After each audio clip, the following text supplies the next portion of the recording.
How did the Mayan civilization emerge? Welcome to Collapse, where history comes to life and where each video immerses you in the destiny of those who have shaped the world. Today, get ready to delve into the mysteries of a world carved out of the jungle, to walk in the footsteps of a people whose brilliance rises from the mists of time, the Maya. From temple cities reaching toward the heavens to sacred glyphs etched in stone, their civilization arose as a grand enigma in the heart of Central America. Without a unified empire but bound by knowledge, rituals, and the stars, the Maya built kingdoms of stone and fire. Visionary astronomers, ingenious architects, masters of time, they tamed chaos with their celestial calendars and gave form to the divine in monumental plazas where the chants of priests and the drums of kings resonated. But where did they come from? How did this civilization emerge, so bright, so unique, in the heart of the Yucatan forests and the highlands of Guatemala? Before embarking on a new adventure, don't forget to like the video and subscribe to the channel so you won't miss anything. Thank you, and have a safe journey.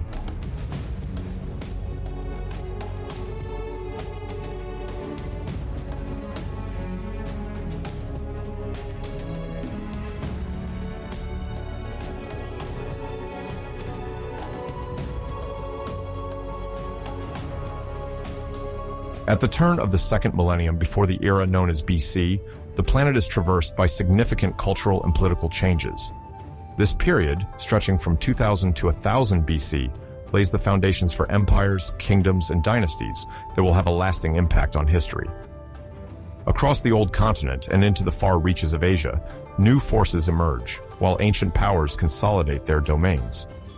In Africa, prosperous civilizations develop along the Nile, in the Sahelian regions, and beyond, while the first transcontinental trade routes come into being. On the other side of the Atlantic, pre-Columbian cultures evolve at their own pace, shaping lifestyles specific to the climate and local resources. Exchanges of goods and ideas, though limited by distances, already play a crucial role in the evolution of societies. In this vast setting, the advancement of agricultural techniques, the establishment of trade networks, and adaptation to climate fluctuations mark the dawn of a transformative era.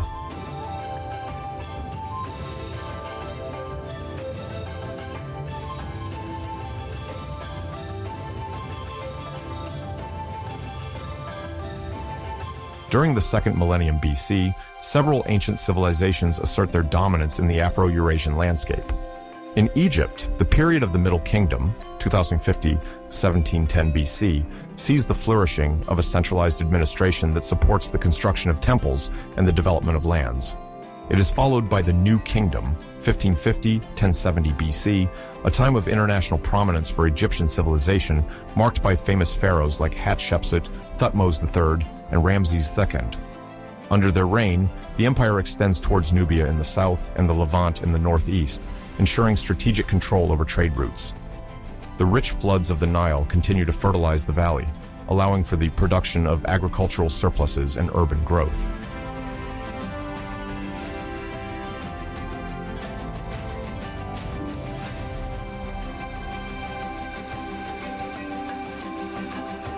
To the east, in Mesopotamia, the Kassite dynasty establishes itself in Babylon after the fall of the Amorite dynasty founded by Hammurabi. The Kassites, likely originating from the regions northeast of Mesopotamia, governed for several centuries, providing relative political stability and fostering the growth of Babylonian culture. They keep Sumerian Akkadian traditions vibrant while establishing diplomatic ties with neighboring courts. Meanwhile, in China, the Shang dynasty, circa 1600 BC, dominates in the Yellow River Valley. Renowned for its ritual bronzes and divination system based on oracle bones, it lays the foundations of a powerful aristocracy. Urban centers like Yin, now Anyang, testify to an advanced social organization and the central role of religious rites. The Shang develop a primitive writing system, heralding the continuity of a literary tradition that will leave a lasting mark on the region.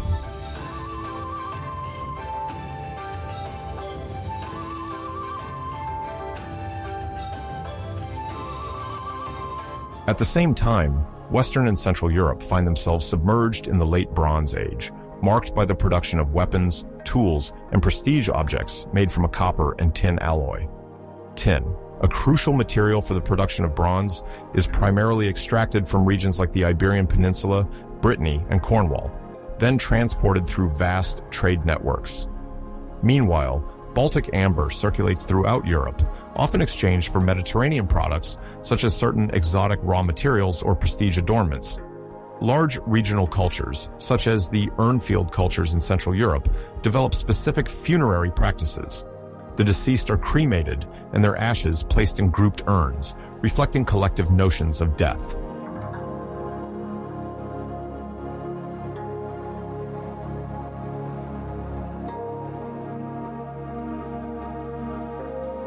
Further east, in the Aegean world, the end of the Bronze Age coincides with a series of cultural collapses around 1200 BCE. The Mycenaean palaces, political and economic centers of mainland Greece, are abandoned or destroyed, while the Hittite Empire in Anatolia collapses almost simultaneously. Hypotheses abound regarding the possible causes of these upheavals: invasions by outside populations, climatic disruptions, internal crises, or disturbances of trade routes. In the Near East, the Canaanite and Phoenician city-states gradually reorganize, preparing the ground for new political entities like those that will emerge during the time of the Aramaean kingdoms. This context of change, marked by the movement of the Sea Peoples mentioned in Egyptian texts, will durably reconfigure the balances between the powers of the Eastern Mediterranean.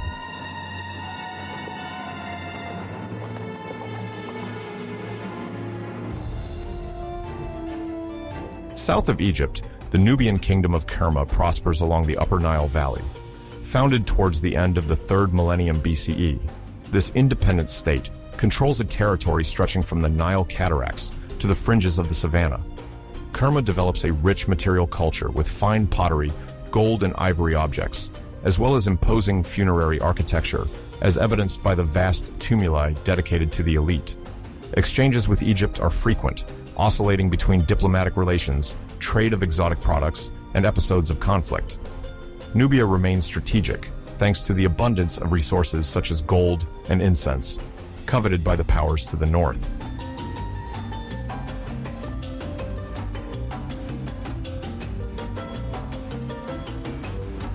Further inland in Africa, the first forms of Sahelian pastoralism appear in the zone extending south of the Sahara.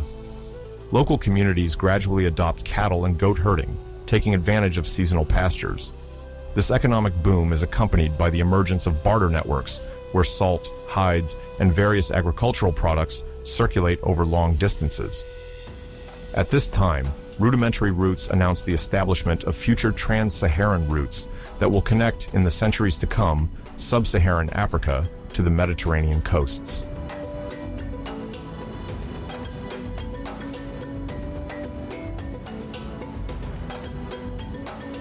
On the other side of the Eurasian continent, in Inner Asia, nomadic peoples organize themselves into tribal or proto-state systems, moving with their herds and trading with neighboring sedentary centers. The Central Asian steppes see the emergence of more sophisticated equestrian technologies, facilitating the mobility of populations and the expansion of their commercial activities.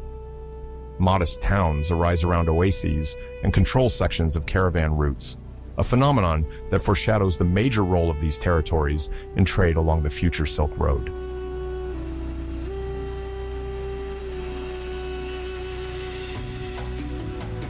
While the civilizations of the Old World see powerful kingdoms being born or flourishing, the Americas follow a different path. In Ecuador, the Valdivia culture, emerging as early as the 4th millennium BCE and continuing until around 1500 BCE, is one of the oldest known sedentary societies on the South American continent. Its members develop characteristic pottery, recognizable by its incised motifs and original shapes. They live in coastal villages, relying on fishing and the burgeoning cultivation of maize to meet their needs. Shell objects, the circulation of red spondylus, or the use of green stone in certain ritual contexts suggest the existence of exchange networks on a regional scale.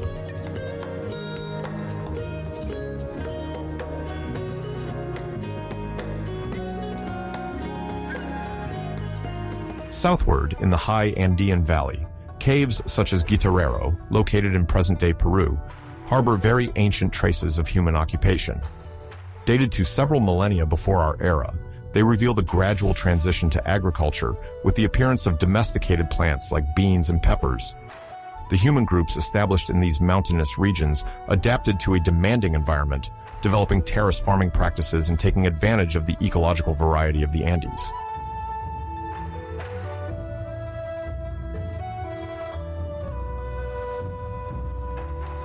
To the north, in the southwestern area of today's United States, the so-called Archaic period extends roughly from 8000 BC to 2000 BC. Gradually, local populations began a partial sedentarization, cultivating some wild or domesticated plants, such as primitive corn imported from Mexico. The territory, however, remains marked by seasonal movements, aimed at hunting, gathering, and field maintenance. In these arid zones, mastering water becomes crucial, foreshadowing the future importance of hydraulic management among pre-Columbian civilizations.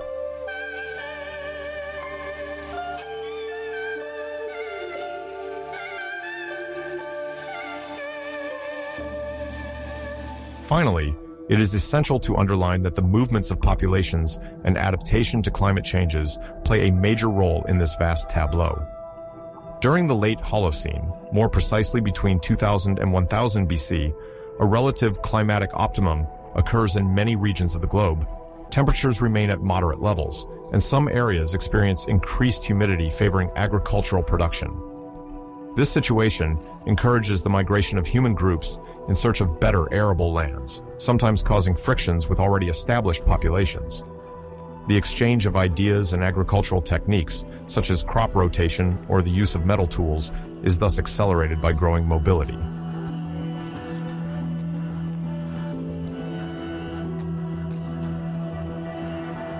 In Central America, the Balsas Valley, located in what is now southwestern Mexico, plays a decisive role in the spread of corn. Already domesticated for several millennia, corn continues its dissemination across the Mesoamerican isthmus, gradually reaching the Yucatan and beyond. This highly caloric cereal transforms the dietary habits of many communities, providing a stable energy supply and allowing for the growth of denser populations. Slash and burn cultivation techniques develop in parallel, associated with the milpa practice, an agricultural system where corn grows in association with beans and squash. This model ensures soil fertility and foreshadows the crucial importance that corn will have in the emerging Maya civilization.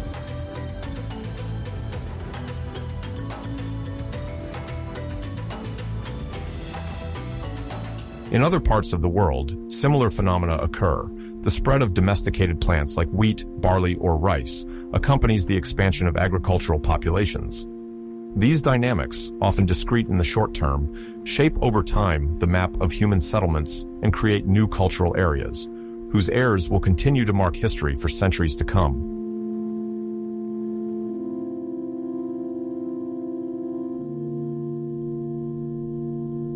Mesoamerica is a vast cultural area encompassing southern Mexico, Guatemala, Belize, and parts of Honduras and El Salvador. It saw the birth of several pre-Columbian civilizations, including the Olmecs and the Mayas. Long before the rise of these entities, a natural environment with varying ecological conditions shaped the destiny of often mobile peoples. We consider here the period preceding 1500 BC, where agriculture and sedentarization gradually took hold. Volcanic soils, the presence of tropical forests, and a diversity of resources prepared the ground for the rise of pioneering early communities that would lay the foundations of future civilizations.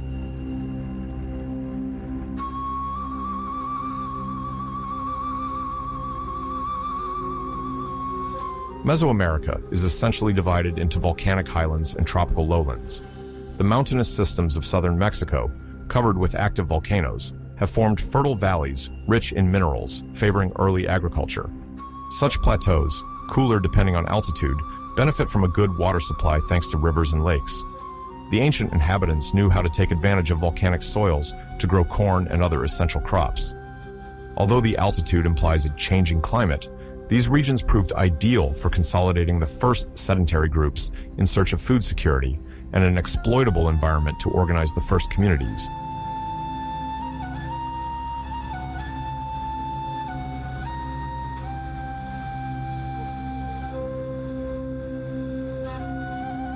The lowlands, on the other hand, stretch across hot and humid plains, notably in the Yucatan Peninsula and the Petén region.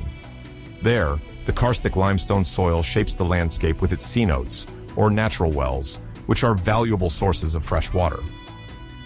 This geological feature results from the slow dissolution of the rock due to rainfall, forming a vast underground network of galleries and cavities. For the early settlers, access to water proved crucial, as surface rivers can sometimes be absent. Centuries later, many cultures would regard these cenotes as sacred places, believed to connect the terrestrial world to the underworld, fueling complex beliefs and rituals.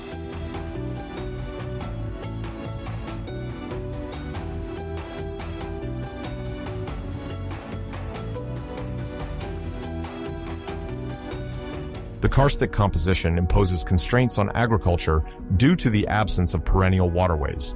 Populations had to devise systems for rainwater capture and storage. In some areas, artificial basins were dug to ensure a constant supply, especially during the dry season. However, the limestone subsoil, being softer than basalt, was conducive to construction, gradually allowing the erection of temples and ritual platforms. With meticulous planning, the first communities adapted to these challenging jungle plots, developing ingenious methods to cultivate despite the scarcity of surface sources. Thus, the karstic environment did not hinder the flourishing of village life forms, foreshadowing much more monumental urban complexes.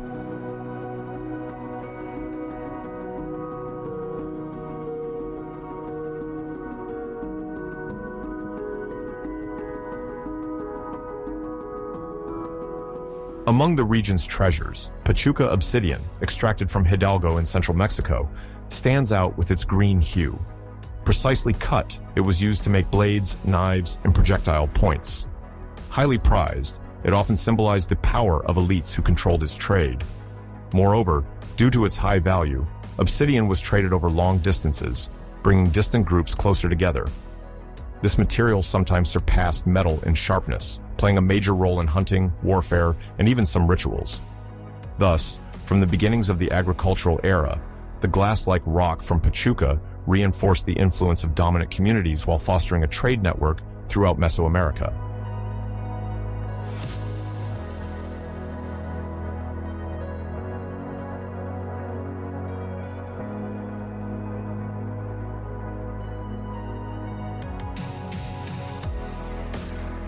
In the lowlands, cacao reigned supreme.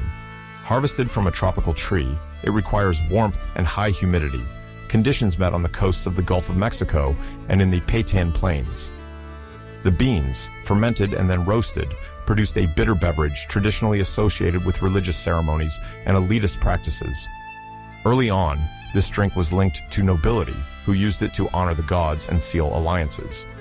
Later, cacao even became a form of currency in some markets. Its trade encouraged agricultural specialization and the formation of trade routes. Thus, the quest for these precious beans knit various regions together in a network of economic and cultural interactions.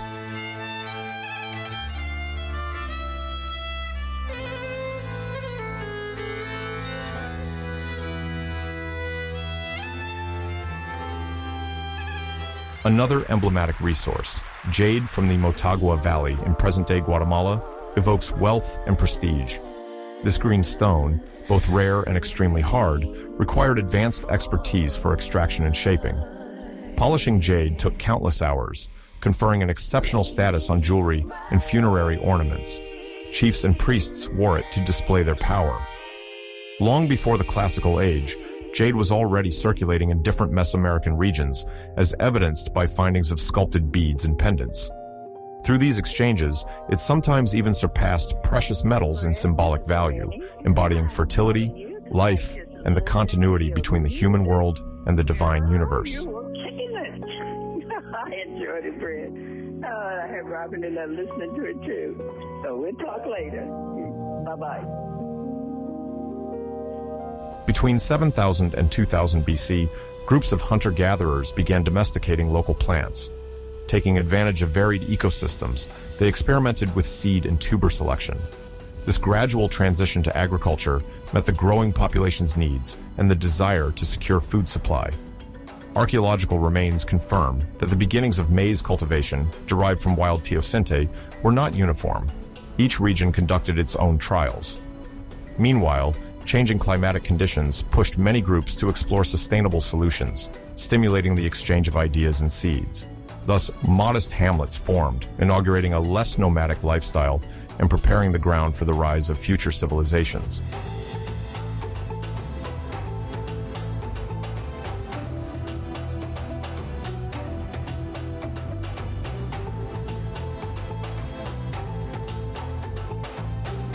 Corn, the fruit of this slow domestication, became the key to subsistence. Beans, squash, and chili peppers complemented this diet, offering proteins, vitamins, and flavors. Estimated dates place the beginning of corn agriculture around 5000 BC, although it took several centuries to stabilize robust varieties. Slowly, these triadic crops supplanted simple gathering, paving the way for population growth. Mastery of these plants also reinforced social cohesion, as agricultural productivity required collective organization of labor and sharing of knowledge. As agriculture extended to various microclimates, the first communities perfected their techniques, establishing the dietary foundations of future Mesoamerica.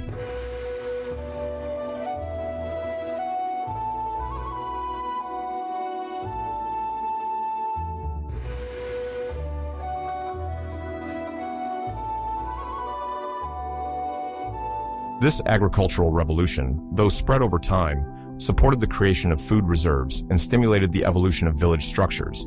Surpluses of corn allowed for dealing with difficult seasons, while beans helped regenerate the soil. Stored in rudimentary granaries, these stocks stabilized nutritional intake. Gradually, places of worship dedicated to fertility or rain emerged, reflecting the spiritual importance of agriculture. Thus, plant proteins and stored goods formed a guarantee of survival. This sedentary transition was associated with the birth of collective customs around sharing crops, which strengthened the identity of groups inclined to gather during festivals, marking the end of harvests or the beginning of new sowing.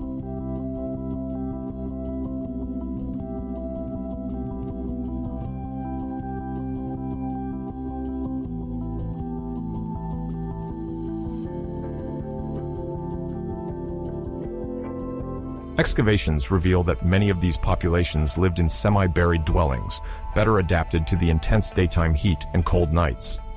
A pit was dug, and then a roof made of branches and thatch was erected. This relatively simple construction method suited still mobile groups, ready to migrate if resources were exhausted. On-site, the invention of pox pottery marked a crucial step. These early pottery pieces, fired at low temperatures, facilitated cooking and food storage. Better conservation of produce allowed these villages to develop, forge closer ties with their neighbors, and exchange techniques and seeds. Thus, sedentarization gained ground, laying the foundations for future cultural entities.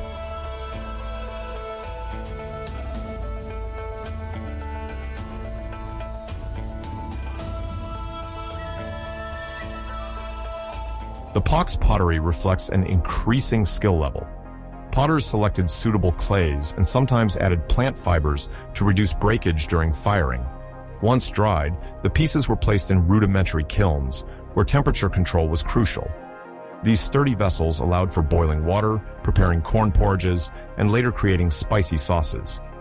Their production marked the beginning of small artisanal specialization, with some individuals focusing on pottery, while others cultivated the fields. Already, a division of labor was emerging, foreshadowing future political and social complexities. Decorated pottery paved the way for the emergence of a symbolic language, inscribed on clay before the appearance of a more elaborate writing system.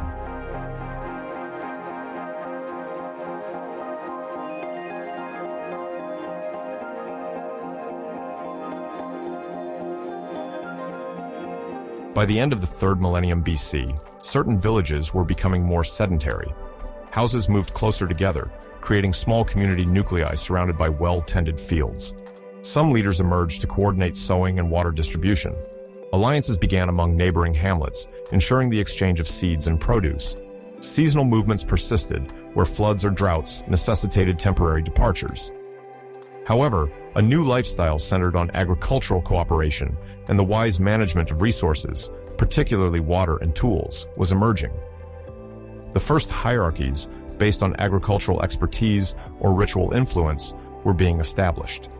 Thus, this era laid the groundwork for the socio-political structure that would find its full development in later pre-classic ages.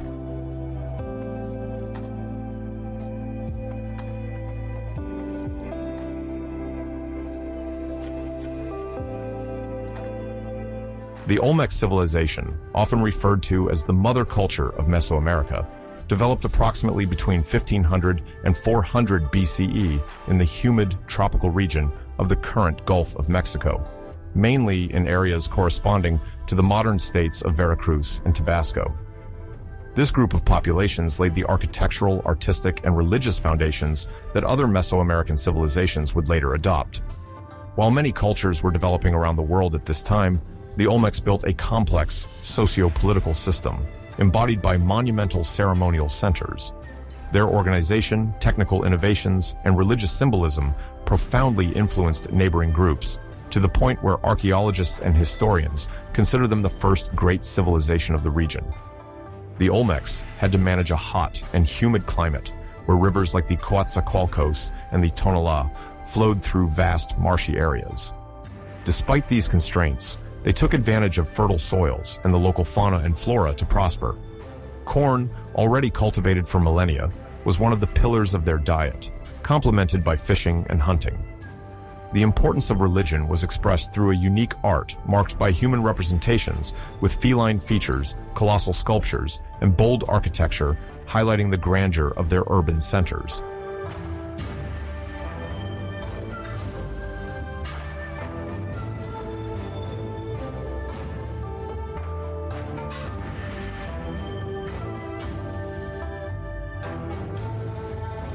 Around 1500 BCE, San Lorenzo became the first significant Olmec center clearly identifiable through archaeological excavations.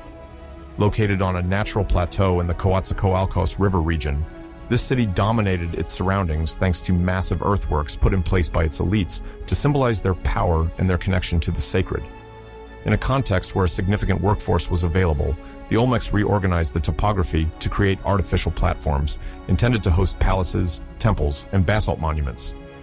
The basalt blocks, extracted from the Sierra de los Tuxtlas, were sometimes transported over long distances using rafts or barges navigating the waterways.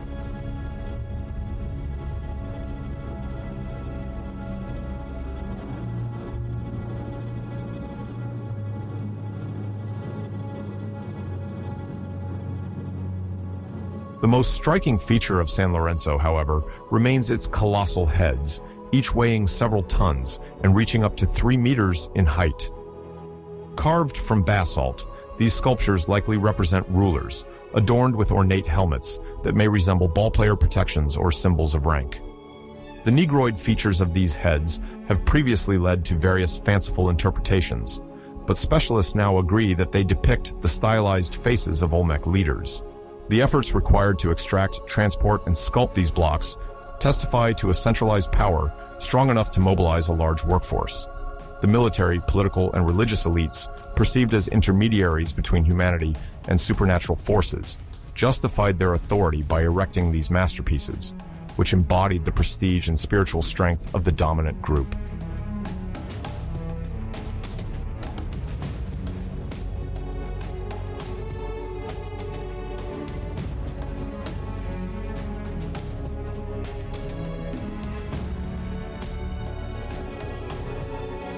Beyond the giant heads, San Lorenzo boasts a multitude of other monuments and artifacts that already denote a mature Olmec art: stone altars, finely engraved stelae, and jade or serpentine figurines.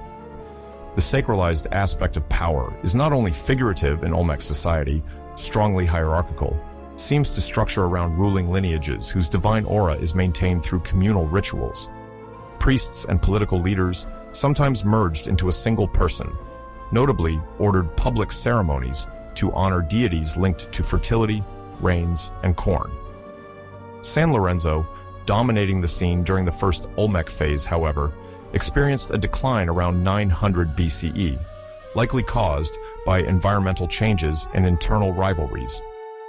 Some historians suggest that broken alliances or climatic disasters may have forced the elites to shift their center of gravity to the site of La Venta, further northeast, which would soon take over.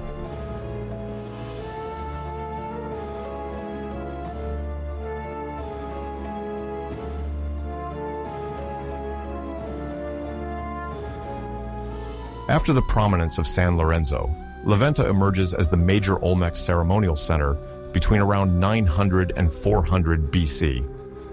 Located in the current state of Tabasco, La Venta stands on a sandy island surrounded by marshes and floodplains. The colossal earthworks continue, forming an urban complex in the shape of a large central platform and an earthen pyramid, sometimes considered one of the oldest Mesoamerican pyramids. Excavations have revealed elaborate tombs, votive offerings, and serpentine mosaics. These mosaics, often buried beneath the ground, were composed of thousands of stone blocks arranged in symbolic patterns. They illustrate the Olmec practice of giving life to the earth through the ritual burial of sacred objects, as if the act of burying them nourished the soil and honored the tutelary spirits of the place.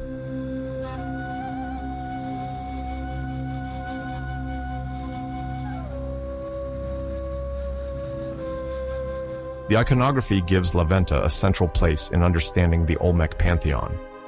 One of the recurring figures is the composite jaguar, often represented by sculptures or bas-reliefs combining human and feline features. Archaeologists see in this entity a mythical being that combines the power of the jaguar and the characteristics of a leader or priest.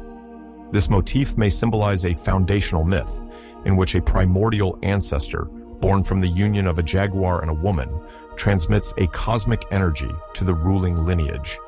Statues and reliefs depicting jaguar men wearing elaborate costumes, headdresses, and jadeite jewelry reinforce the idea of the sanctity of power.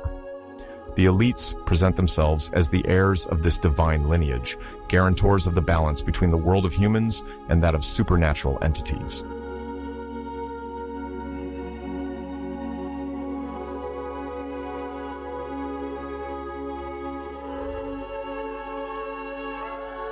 At La Venta, monolithic altars sometimes display a leader almost in a trance, sitting or kneeling, holding a jaguar child, or emerging from a stylized cave. Caves, in Mesoamerican religious conception, represent a passage to the underworld. Thus, by depicting these leaders in a space between the interior of the earth and the surface, the sculpture illustrates their ability to communicate with the regenerating subterranean powers, sources of water, and fertility. This public art, made of imposing sculptures, was intended to impress the population by emphasizing the position of leaders and priests at the top of the hierarchy. La Venta, in addition to confirming the Olmec power in the Gulf region, spreads its cultural influence inland, notably through its artistic style and cult practices.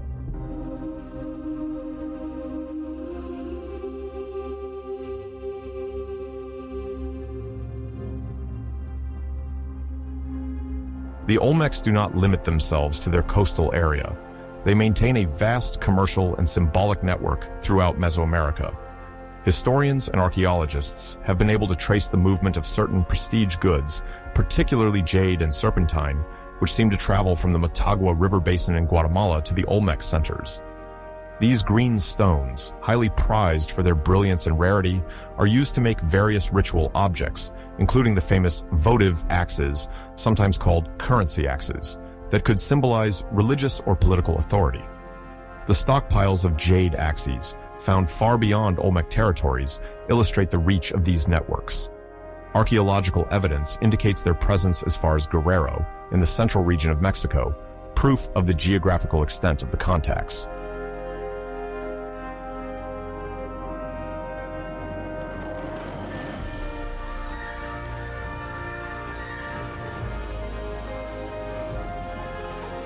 Cacao, native to the tropical lowlands, also circulates through these trade routes. It is highly probable that the Olmecs were among the oldest known consumers of cacao in Mesoamerica. Cacao beans, later used as currency by many civilizations, are already at this time a luxury product from which a bitter and frothy beverage is made, consumed during rituals. In this context, cacao likely follows trade routes linking the Gulf lowlands to the central highlands of Mexico, and even to more southern regions. Spices, animal skins, and certain pigments like cinnabar also traverse the tropical expanses and river routes. These exchanges reinforce the power of the Olmec elites, capable of overseeing the circulation of coveted products that serve both to establish their authority and to forge diplomatic alliances. In return, the Olmecs obtain other goods, such as volcanic stones, obsidian, and mineral pigments, essential for their rites and artistic works.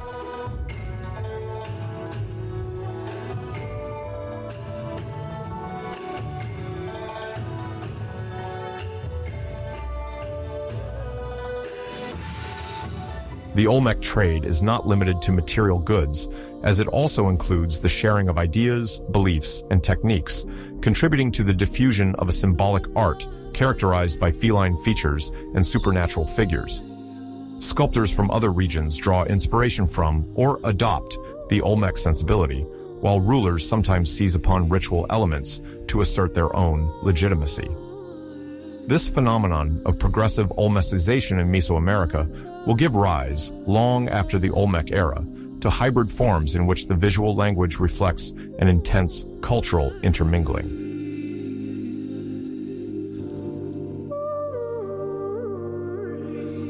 Among the greatest contributions of the Olmecs to posterity is the emergence of a calendrical system and a proto-historical form of writing.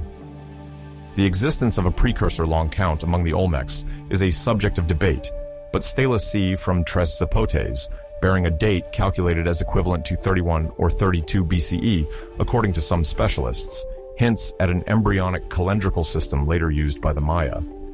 The principle of the long count is based on a precise calculation of days elapsed since a mythical starting date, allowing for the recording of major political and religious events.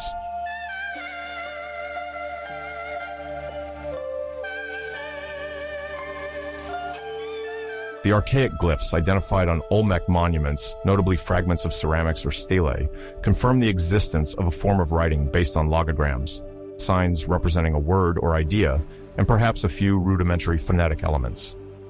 Even though this system is not yet fully deciphered, it demonstrates that the idea of recording speech and sacred dates through signs was already well established. The Olmecs had undoubtedly understood the importance of written memory for the transmission of their spiritual heritage and the consolidation of the elite's authority. Codifying rites, recording ascensions to power, and engraving alliances in stone consolidate the link between past, present, and future, with writing becoming a tool of ideological propaganda. Religious calendars, based on the observation of solar and lunar cycles, coexist with longer notations that would serve priest astronomers to predict celestial events, organize ceremonies, and select auspicious days for the enthronement of leaders or war.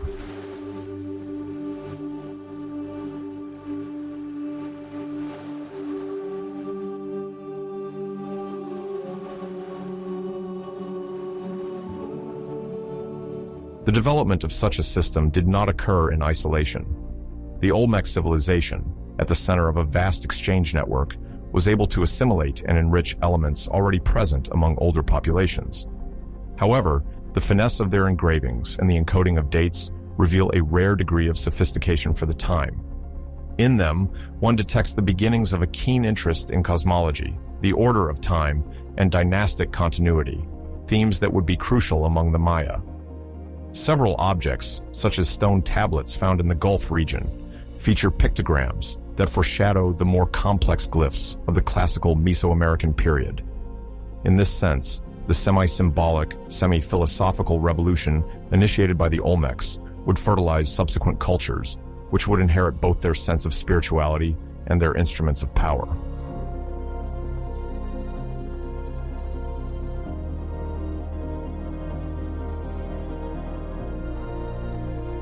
Around 400 BCE, La Venta, the last great flourishing Olmec center, begins a gradual decline. Different reasons have been put forward to explain this weakening. Encroaching marshes, possibly the result of changes in river courses and a rise in sea level, might have forced the population to migrate to higher areas. The unstable environment, combined with intensive soil exploitation, possibly caused agricultural crises and a drop in food production, generating social tensions. Furthermore, some remains bear signs of vandalism directed against monuments, indicative of power struggles among local elites seeking to emancipate themselves from central authority. The Olmecs, in this context, do not disappear suddenly, but their influence wanes in favor of other rising powers.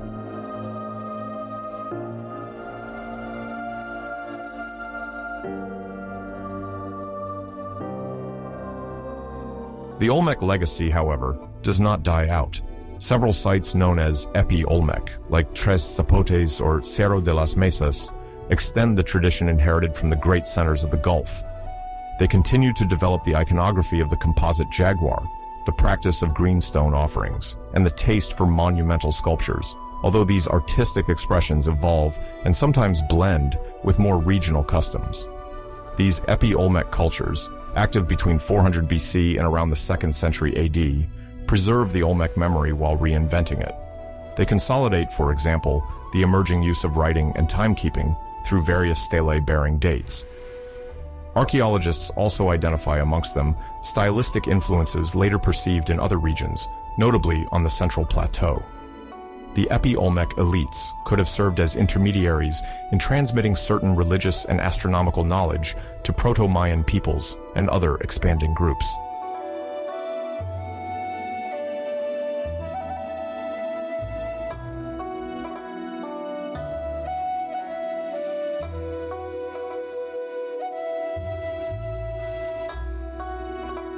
Beyond the immediate borders, the Olmec heritage manifests throughout Mesoamerica as iconographic and conceptual reminiscences.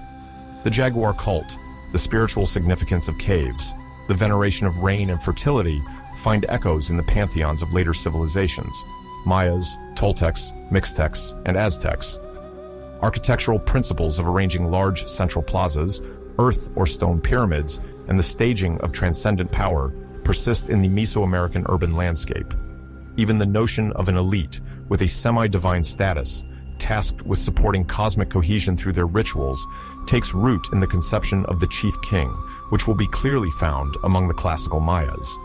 The Epi-Olmecs, thanks to their strategic location and the permanence of certain sanctuaries, maintained a connection with the ancient Olmec glory while adapting its symbols to the new circumstances of the late Preclassic and the beginning of the Classic period.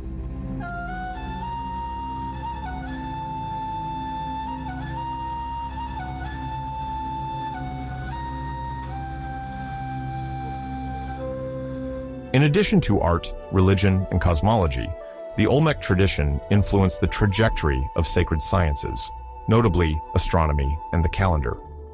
Mastery of the solar cycle, study of the moon's path, and Venus, as rudimentary as they may seem, fit into a continuity that will later result in extremely advanced knowledge among the Mayas. It is difficult to measure the exact share of direct legacy, as many innovations might have arisen simultaneously in different centers, but the recognition of the importance of sacred time is an integral part of the Olmec religious mentality. Similarly, on the economic front, the Olmec imprint is observed in the continuation of regional exchange networks, which, adapted to new political realities, will persist to supply rising cities with essential raw materials.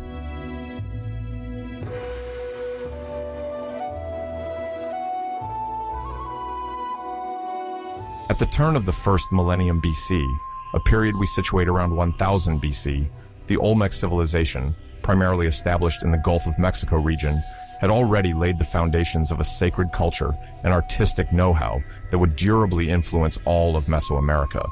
In a context where these experienced populations develop exchange networks and convey new forms of social organization, a territory further south, largely in present-day Belize, sees the emergence of the first sites attributed to the ancestors of the Mayas.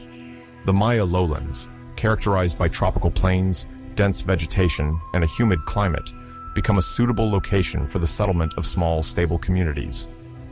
This is the time when a gradual relay of Olmec influence towards the emergence of more localized cultural entities occurs, prefiguring the Maya identity.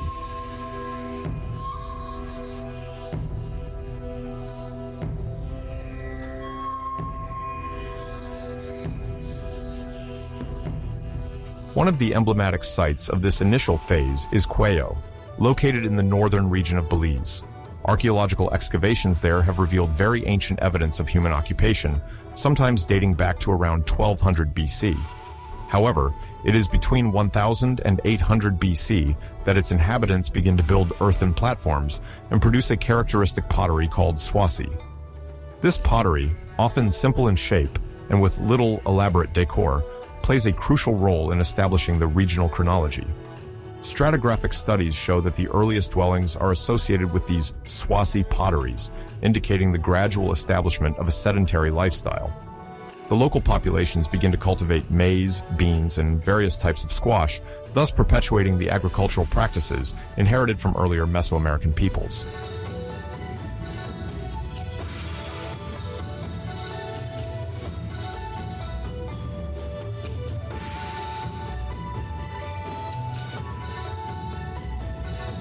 These early platforms, constructed to support dwellings or small community buildings, represent an important milestone in the nascent Maya architecture. They are made of compacted earth, sometimes covered with gravel or stone chips, and demonstrate the emergence of construction know-how. Although modest in size compared to the large pyramids typically associated with the classic Maya civilization, they already foreshadow the sense of spatial organization that will characterize later cities.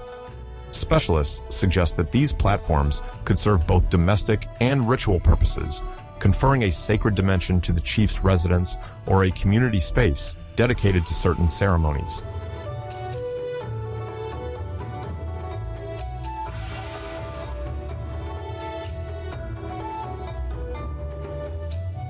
The remains unearthed at Cuello also indicate a society that, while remaining relatively modest, begins to accumulate and exchange various products.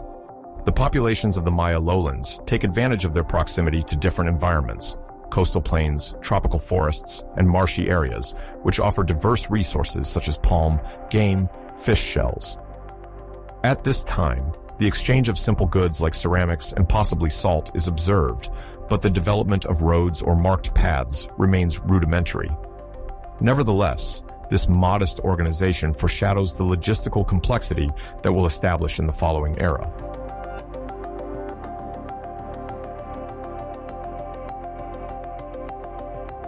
In the wake of this development phase, around the 7th or 6th century BC, an important cultural current named the Mamam complex unfolds in the Maya lowlands. The name Mamam was attributed by archaeologists due to a type of pottery more evolved than Swazi ceramics, characterized by new shapes and better defined decorations. Beyond ceramics production alone, this complex is also recognized by a distinctive architectural style, sometimes described as the slope and panel style. Specifically, the buildings or platforms exhibiting this type of construction have an inclined wall topped with a slight panel, creating a tiered silhouette.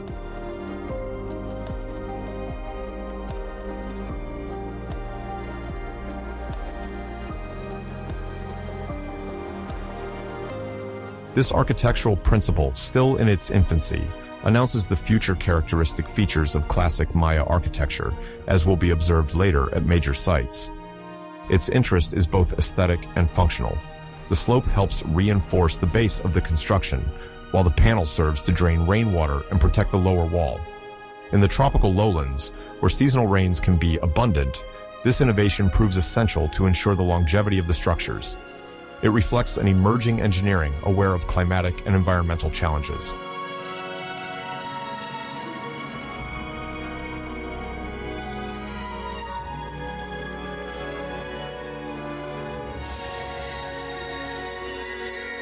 Besides architecture, the Mamam complex is marked by an intensification of exchanges with the Olmec world, particularly with the large site of La Venta, located in the current state of Tabasco, Mexico.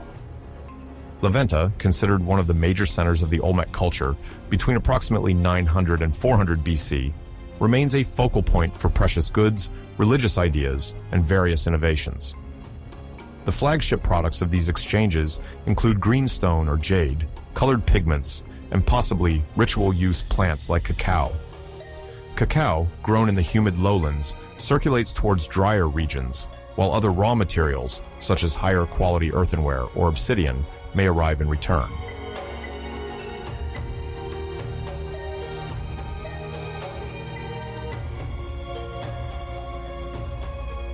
Even though the distance between La Venta and the lowlands of Belize is considerable, archaeologists note that the diffusion of Olmec objects or symbols persists. Certain iconographic motifs, such as the stylized representation of half-human, half-jaguar creatures, reach these nascent communities. However, over time, these local populations adapt Olmec influences to their own sacred vision and social needs. The appearance of the Maimum complex thus seems like a transitional moment. Here we notice the persistence of the Olmec heritage, but also the assertion of more specifically Maya cultural characteristics. Pottery, for example, adopts new forms, and constructions feature unprecedented architectural details.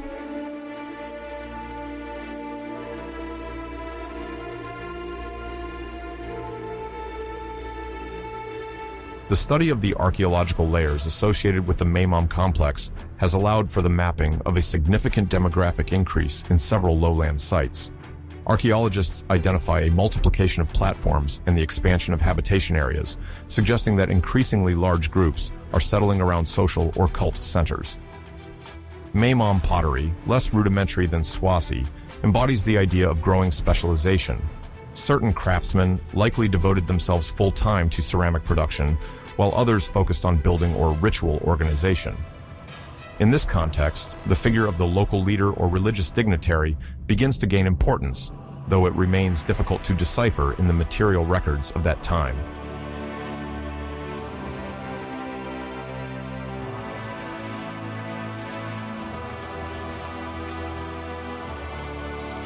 Alongside the rise of the Maimum complex, researchers suppose that primitive dynasties may have appeared in the Maya lowlands before 600 BC. The idea of a hereditary hierarchy is based on several material and symbolic clues, notably the presence of elite tombs accompanied by rich offerings. At that time, there were no written monuments to authenticate a royal genealogy or the succession of leaders over multiple generations, as would be the case in later periods. However, the discovery of prestigious burials and the care given to their funerary architecture suggest the birth of a more structured power system.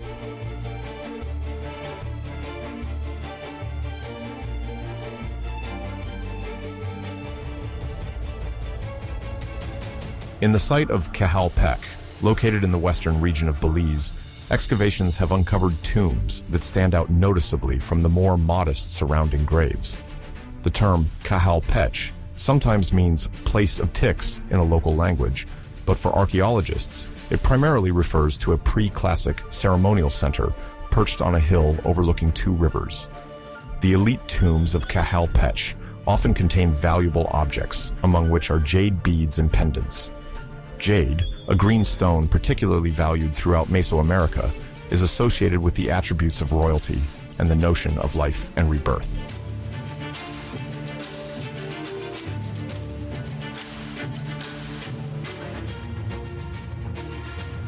For an international audience unfamiliar with Maya history, it is important to emphasize how the value of jade transcends purely aesthetic appeal.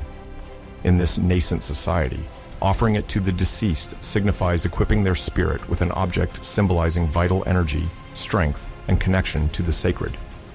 Archaeologists interpret these funerary treasures as possible markers of social stratification. They see the trace of dominant leaders or lineages, endowed with a certain spiritual legitimacy. The expression totemic chiefdoms is sometimes used to describe these informal political entities, where the leader's authority would rest on a combination of ancestral ties, shamanic powers, and ritual interventions intended to maintain harmony between the community and the supernatural world.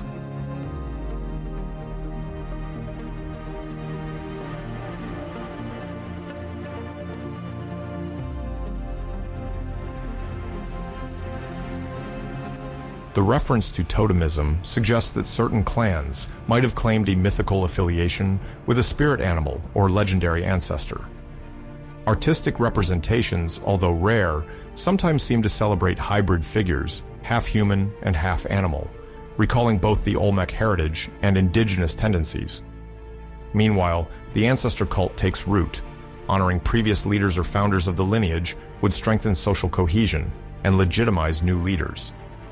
Thus, in the tomb of a supposedly prestigious local figure, small jade offerings, ritual figurines, and even containers possibly holding remains of food or sacred drinks are found.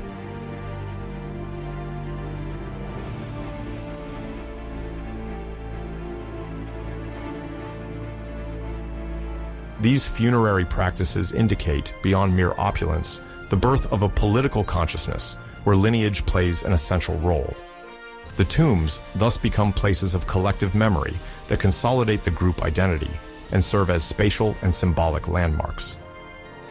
By observing the distribution of these tombs, it is noted that they are built not only in elevated areas or on specific platforms, but also near small plazas where people could gather for public ceremonies. Already, the embryonic urban plan reflects the desire to juxtapose spiritual power, that of the ancestors buried under or beside the structures, and temporal power, that of the chiefs presiding over the rituals on the platforms.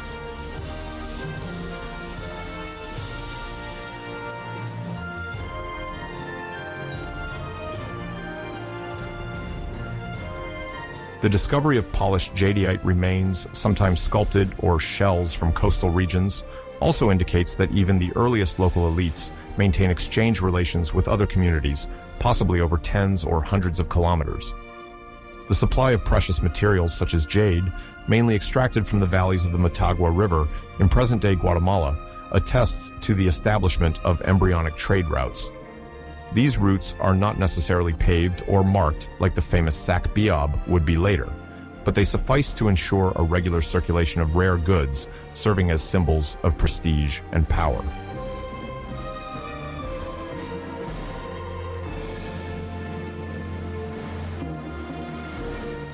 The local dynasties, if this term can already be used, are thus founded on the capacity of certain clans to monopolize access to these symbolic objects. In the hypothesis of totemic chiefdoms, the religious aspect remains paramount. An individual elevated to the rank of chief or priest chief, what would later become the Ajah in classic Maya terminology, justifies their preeminence by their privileged relationship with supernatural ancestors and divine forces. Ceremonies take place on specific platforms or in open spaces, perhaps marked by rudimentary stelae, then in soft stone or wood, which have not always been preserved.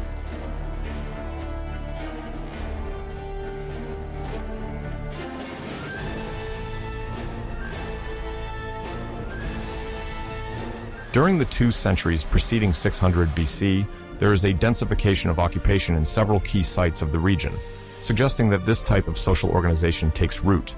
Dwellings multiply, new platforms are built, ceramic production intensifies and diversifies further. Overall, the Maya lowlands experience a period of continuous expansion, supported by a rich environment and the contribution of techniques partly inherited from the Olmecs. Cultivated areas increase, and slash-and-burn agriculture, combined with the development of irrigated plots, allows feeding a growing population.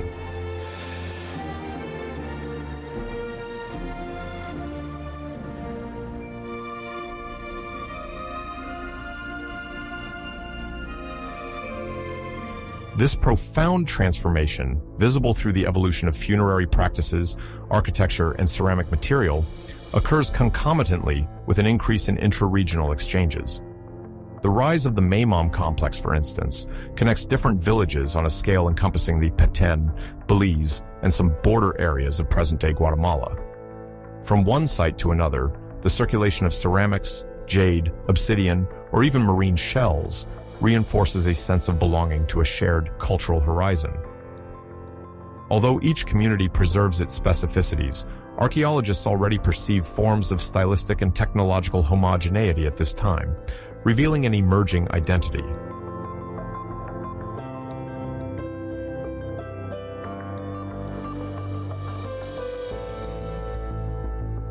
The hypotheses regarding the nature and extent of power exercised by these early elites remain complex to validate. Excavations conducted at Cajalpech, Cuello, and other neighboring sites primarily yield fragments of history. A few ornate tombs, rudimentary ramparts, decorated ceramics. Fully developed hieroglyphic texts do not yet exist, and monumental stelae will appear only later in the Maya chronology, making the study of these dynasties more delicate. Despite this lack of inscriptions, the recurrence of elaborate funerary rites suggests that a more stable and institutionalized power begins to take shape, centered around an elite possessing sacred knowledge and capable of mobilizing resources and labor to construct public structures.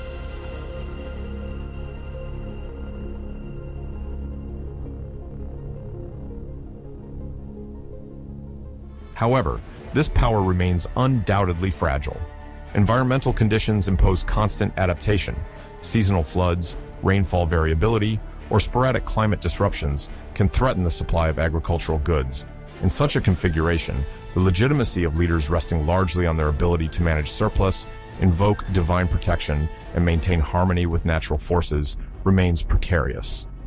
Some communities might also challenge authority during times of crisis. It is probably this unstable balance between cooperation and competition that shapes the political and cultural mosaic of the lowlands during this pre-classic period.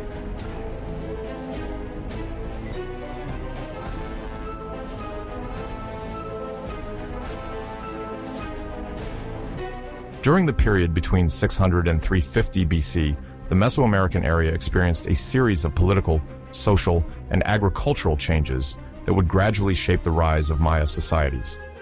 In these regions, where the jungle then covered vast areas, several communities adopted new strategies, not only to build ritual centers, but also to organize the circulation of goods and promote local alliances.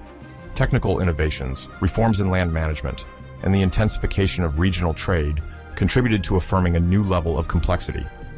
This process, known as the rise of the Middle Preclassic, was markedly manifested through major sites such as Nakbe in the lowlands and Camino-Juyu in the highlands. It is essential to understand how the establishment of elevated roads, the hierarchical organization of elites, and the development of agricultural innovations then contributed to creating an unprecedented dynamism, preparing the ground for the growth of future political entities.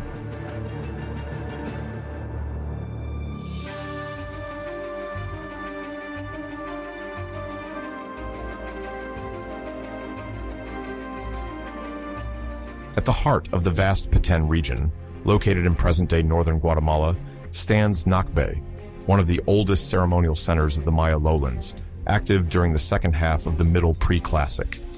At the time, communities mainly lived off slash-and-burn agriculture, supplemented by gathering and hunting. However, the concentration of the population was increasing, and political power began to crystallize in the hands of a few dominant lineages. Archaeological excavations conducted in the area indicate that an emerging elite planned the construction of large earth and stone buildings, thus raising platforms that supported temples and dwellings. At the core of this dynamic, Nakbe distinguished itself by the rise of early urbanism, attested by the presence of monumental structures and interconnected ceremonial complexes.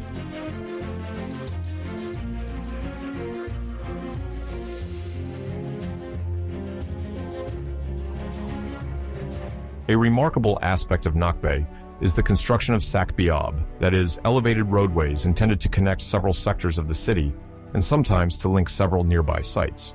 The term sacbe means white road in the Maya language, referring to the whitish coating, usually made of compacted limestone fragments. These elevated walkways primarily serve to facilitate ritual parades, religious processions, and the movement of people between different ceremonial plazas. They also ensured the circulation of agricultural products, as well as prestige goods exchanged within an interregional framework. Some sections of these sac-biab, thanks to their notable width and linearity, bear witness to colossal collective efforts, signaling that the organization of work already imposed a well-established hierarchy. Far from being limited to mere communication routes, these ceremonial roads symbolize the link between spiritual and political spheres, anchoring the power of the elites in a landscaped environment.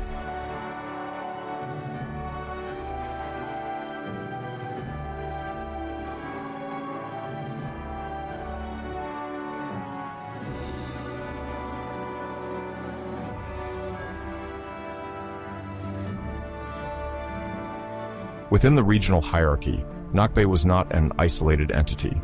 The remains of other ceremonial centers, sometimes more modest, indicate the existence of networks of exchange and alliances.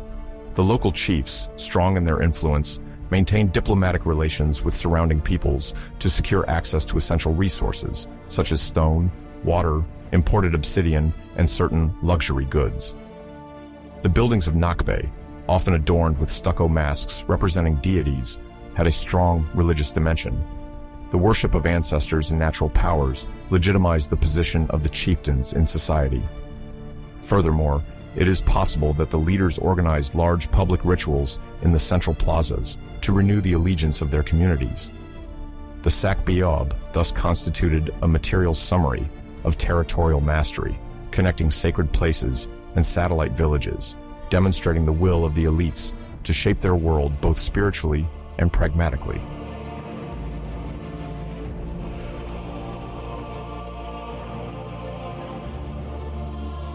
Over time, this structuring into regional hierarchies produced new local elites seeking to expand their sphere of influence. The connections woven between cities through raised roads and trade fostered the rise of powers capable of mobilizing the workforce to erect pyramids and develop water storage basins. It is assumed that the priest kings of Nakbe exerted ideological control by glorifying a pantheon, combining natural forces and already prestigious dynastic figures. All of this influenced material culture. Decorated pottery, molded figures, and stela sculptures embodied myths that served to legitimize the order in place. This transition to a more differentiated society, visible at Nakbe, paved the way for the emergence of major centers that would, a few centuries later, play a decisive role in the history of the Maya civilization.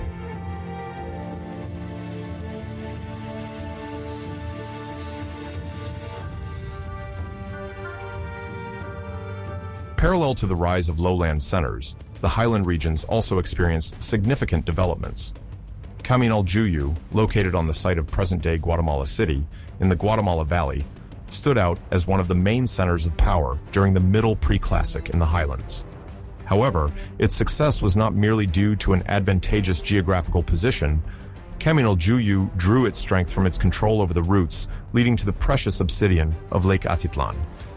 This volcanic glass, essential for making sharp tools, held considerable value. The vitreous lumps of basalt and obsidian, stemming from the significant volcanism of the highlands, supplied not only Caminaljuyu, but also numerous communities scattered throughout the region.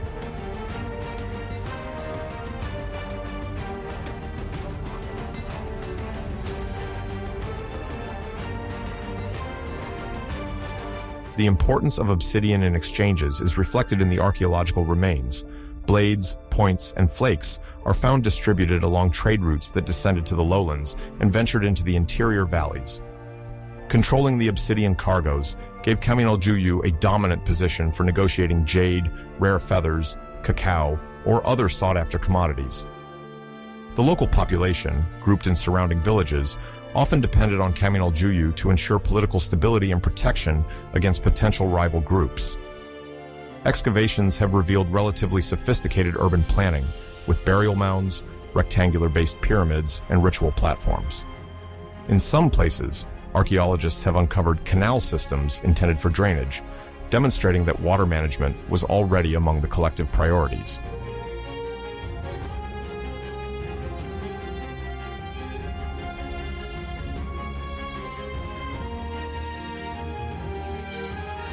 Culturally, Caminaljuyu also exerted an iconographic influence that was felt even in the lowlands of Petén.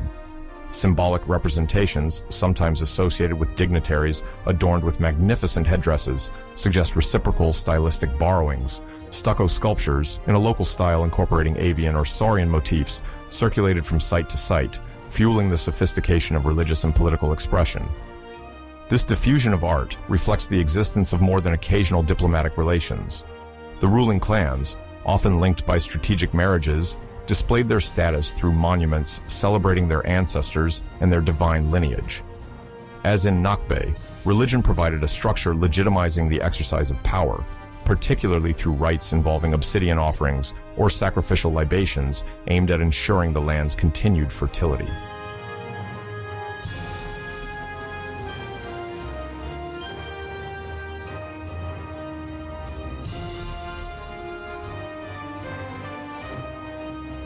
The elites of Caminaljuyu took care to consolidate their prestige through the construction of tombs adorned with rich offerings, jade jewelry, painted ceramics, polished ceremonial knives, high-ranking deceased were buried in cradles of stone or compacted earth, the walls sometimes decorated with abstract motifs.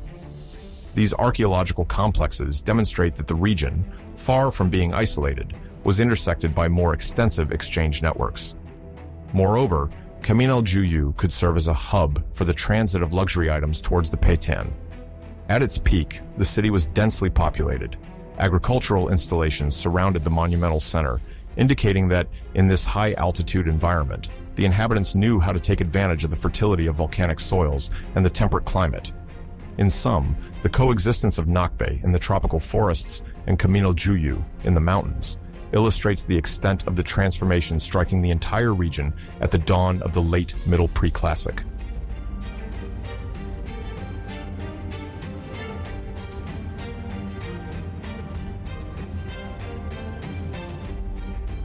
Beyond the imposing constructions and the elevated roads connecting the political centers, the Mesoamerican societies of the Middle Preclassic developed agricultural techniques of great ingenuity. As populations grew and the elites increased their demands in terms of goods, farmers were forced to optimize yields, explore new methods, and expand their cultivable areas. Among the notable innovations were various developments aimed at transforming wetlands or marshy areas, as well as river valleys, into productive fields. The Chinampas, for example, constitute a system traditionally associated later with the region of the Basin of Mexico, but is already postulated to have emerged in certain low areas of pre-classic Mesoamerica. A Chinampa, in simple terms, is a floating or raised garden, built by accumulating soil, sediments, and sometimes plant debris in a lacustrine or marshy environment. It ensures constant irrigation, benefits from a natural supply of nutrients, and obtains several harvests per year.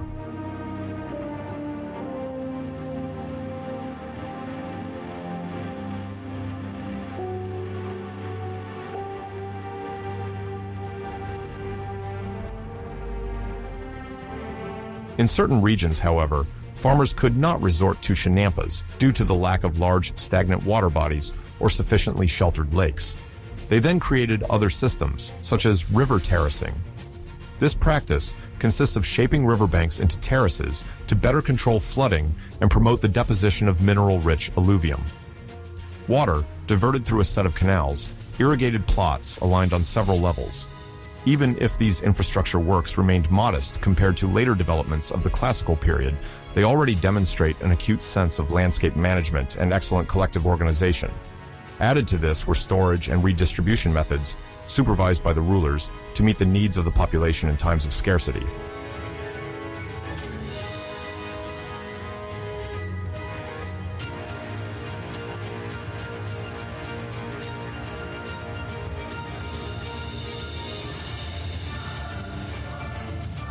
One of the major crops, of course, was corn, called ixillim in several Mayan languages, which constituted the dietary staple.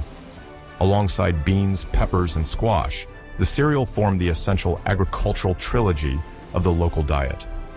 However, the Middle Preclassic also saw the growing importance of cacao, whose cultivation intensified in low humid areas. The bean, which can be processed to obtain a stimulating drink, also served as a medium of exchange and a status symbol. Elites, fond of this often spiced bitter beverage, participated in developing an economic system based on the cacao-milpa synergy.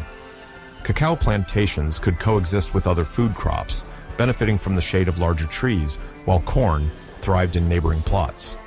This diversification of crops encouraged a rational use of space, protected local biodiversity, and contributed to food security.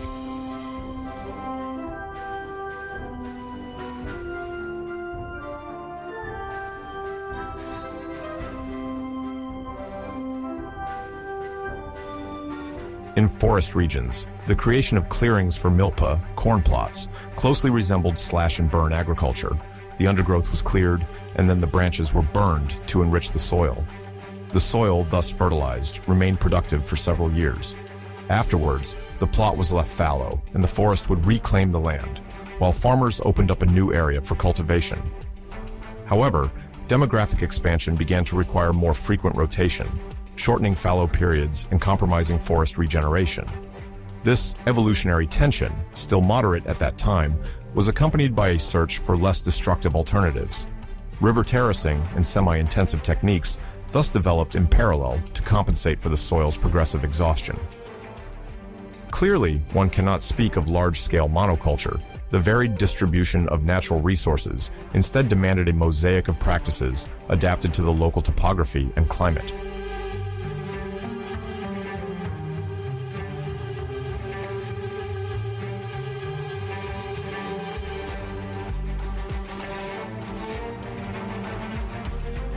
In some areas, cocoa was cultivated under the forest canopy, creating an anthropized ecosystem mixing cocoa trees, palms, banana plants, and other useful vegetation.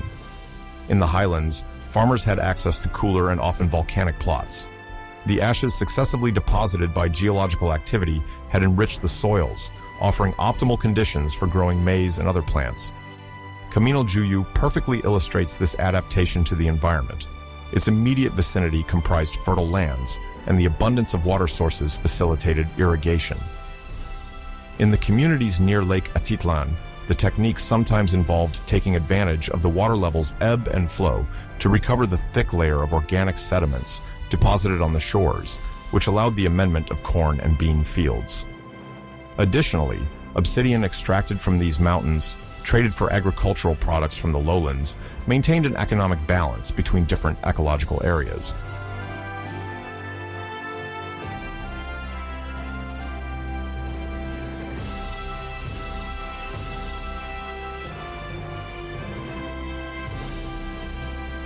This abundance of innovations was not limited to purely technical aspects. It gradually led to a redefinition of the role of elites.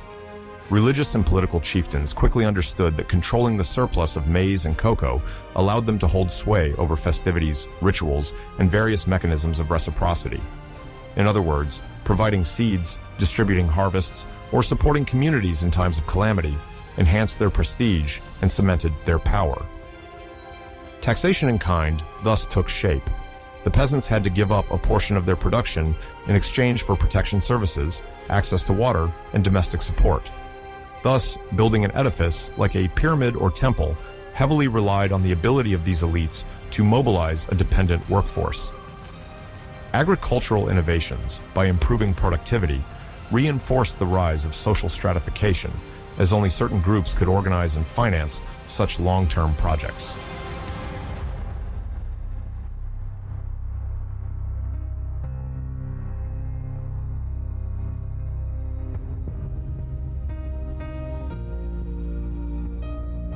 In the humid regions of Petén, mastering marshy soils was another challenge.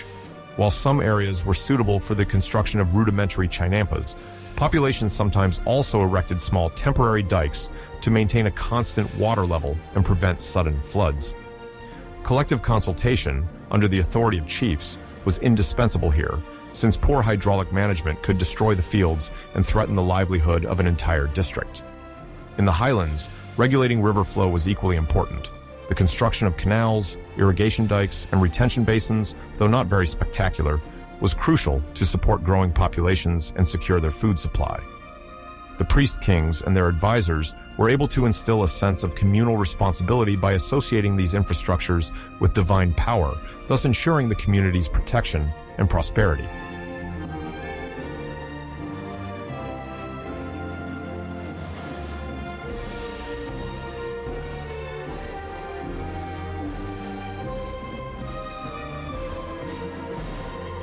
During this same period, artisans refined their skills, indirectly supporting agricultural expansion.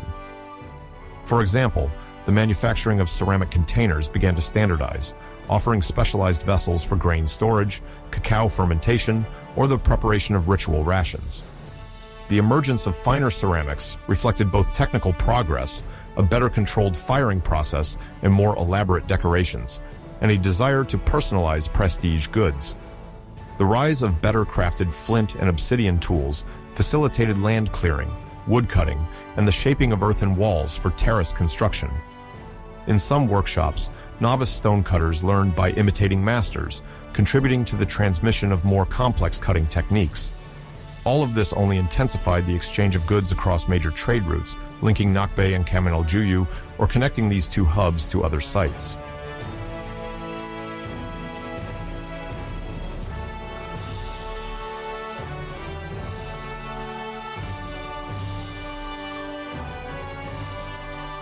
The period between 600 and 350 BC can thus be seen as a time of fragile but promising balance. Innovation was necessary to support demographic growth, and that is precisely what was happening.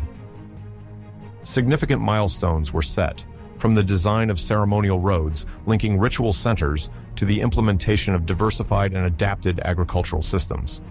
Regionally, the rise of powers like Nakbe and Kamino-Juyu attest to the emergence of political hierarchies capable of planning land use over a wide area.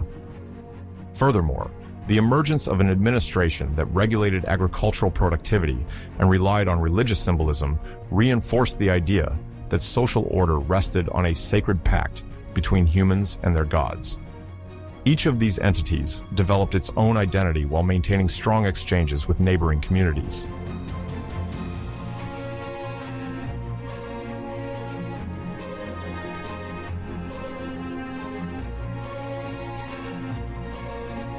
In direct continuation of these developments, it is observed that religious practices, resource distribution, and the development of new infrastructures fed off each other. Leaders, becoming facilitators and guarantors of agricultural abundance, found in production success the means to assert their preeminence. At the same time, this agricultural success was reflected in certain ritual practices, such as the offering of the first ears of corn or the celebration of harvests during propitiatory ceremonies.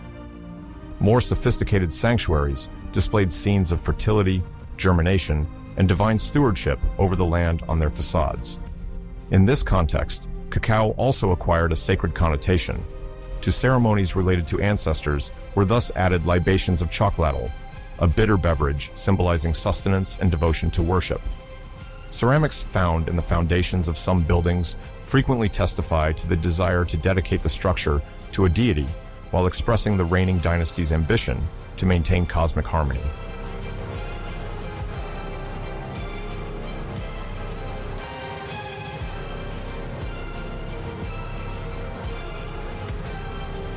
Between approximately 350 BC and 150 AD, the Maya civilization underwent a decisive stage in its development, known as the late Preclassic. During this period, several urban centers stood out for their monumental architecture, complex social organization, and innovative techniques. Among these emerging cities, El Mirador occupies a unique position. Located in the vast tropical region of Petén, in what is now northern Guatemala, it attracts archaeologists' attention with its giant pyramids, artificial reservoirs, and the outline of political centralization.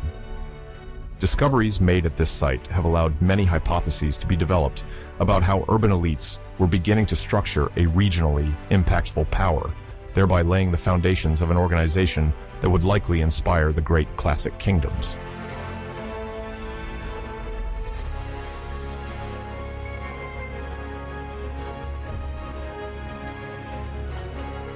The period is rich in agricultural innovations, interregional exchanges, and resource management strategies, elements that already foreshadow future artistic and scientific peaks. In this context, El Mirador stands out not only for its architectural gigantism, but also for attempts to control the local environment and forge extensive trade links. However, this prosperity would not be eternal. Archaeological evidence points to a major ecological crisis and a gradual decline of the city toward the end of the phase. In-depth study of this time frame offers a fascinating insight into the early forms of large-scale Maya organization and highlights the creativity, resilience, and sometimes vulnerability of these pre-classic societies.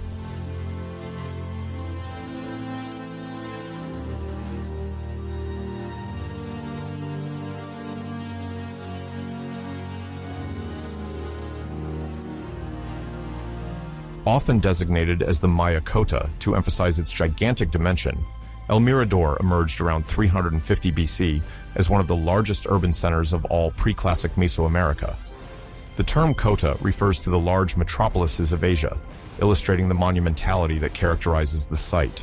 In the dense landscapes of the Petén rainforest, El Mirador stretches over dozens of square kilometers, housing massive public structures, as well as a network of causeways and plazas that testify to an elaborate urban planning.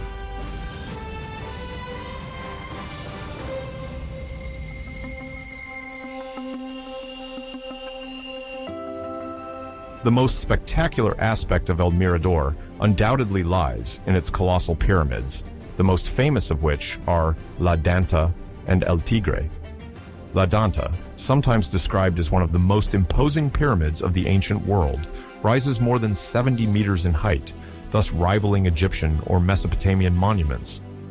Built on several superimposed platforms, it serves as a base for temples or shrines, expressing both the power of the elites and the devotion to the divine pantheon. At the top, priests and rulers perform rituals, linking cosmic forces with the human community. The shape of these pyramids, arranged in terraces, reflects the Maya conception of a stratified cosmos, connecting the underworld, the earthly surface, and the heavens.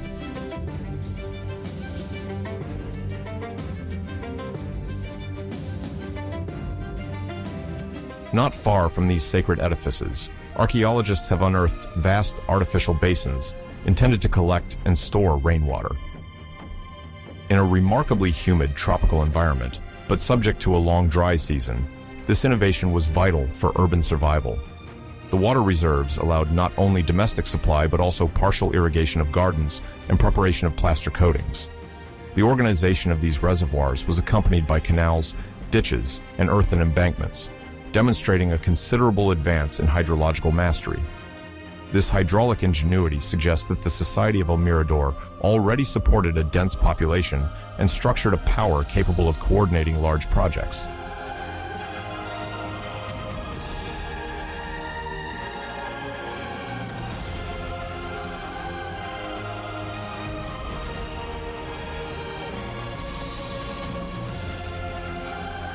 Architectural monumentality and the complexity of infrastructures indicate the existence of a hierarchical social system, dominated by an elite exerting religious and political power.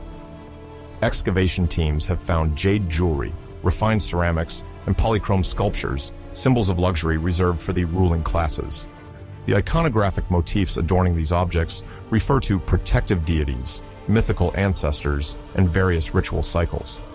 This concentration of wealth and ritual attributes suggests that the city served as a major center of artistic production and redistribution of exotic goods from distant regions.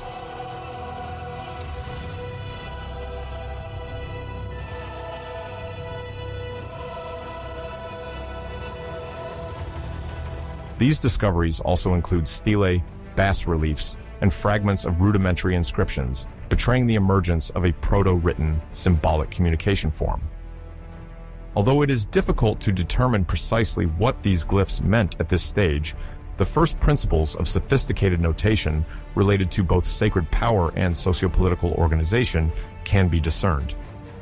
Furthermore, the potential astronomical alignments of certain structures, combined with the repetition of certain motifs, suggest that the elites of El Mirador placed crucial importance on cosmology. The city was not merely a place of residence, but indeed a ceremonial and political center where innovative ideological formations developed, destined for a broad legacy in the Maya world.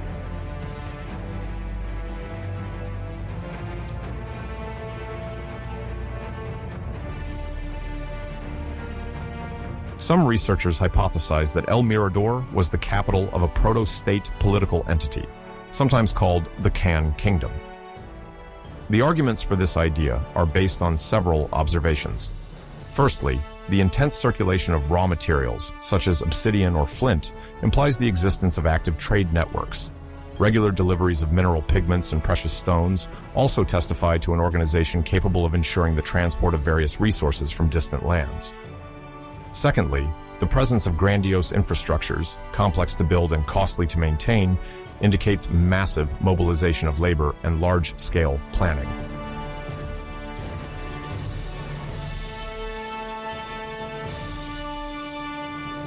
The word can, sometimes found in certain inscriptions, refers to the serpent, a frequent symbol of royalty and power in later Mayan iconography. From this, it is assumed that a royal lineage, or a group of powerful elites, would have sought to consolidate their authority through a network of peripheral sites. These would have provided El Mirador with food supplies, construction materials, and handcrafted objects, while the central city ensured their ritual and political protection. several partially preserved stelae eco-dynastic ceremonies, suggesting that their protagonists attempted to legitimize their power through the mythified heritage of sacred ancestors.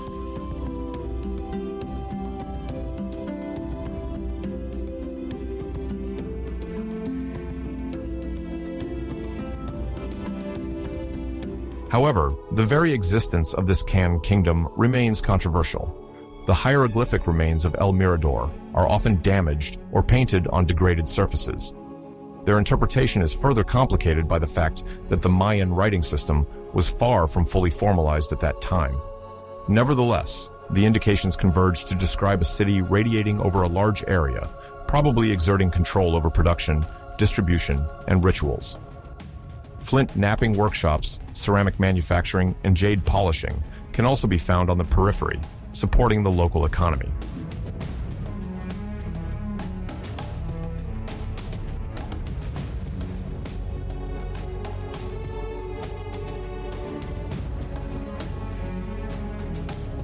In parallel, certain engraved sequences intrigue specialists.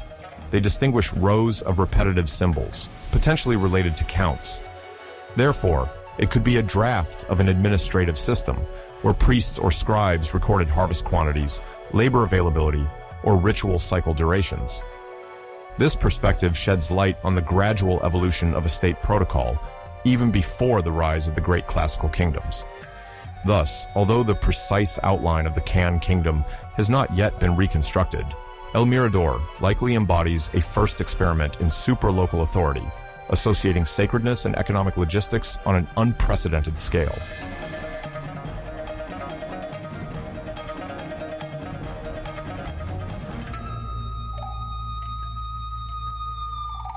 The influence of El Mirador during the late Preclassic does not immunize it against the upheavals occurring from 150 AD. Archaeological analyses, including the study of fossil pollens and stratigraphic dating, indicate massive deforestation in the region. To supply the construction sites with wood, produce the lime needed for coatings, and clear new cultivable areas, the inhabitants relentlessly exploited the forest cover. At some point, this overexploitation may have caused ecological imbalances, soil erosion, disruption of the hydrological cycle, and difficulty in maintaining crops when the dry season lasted longer.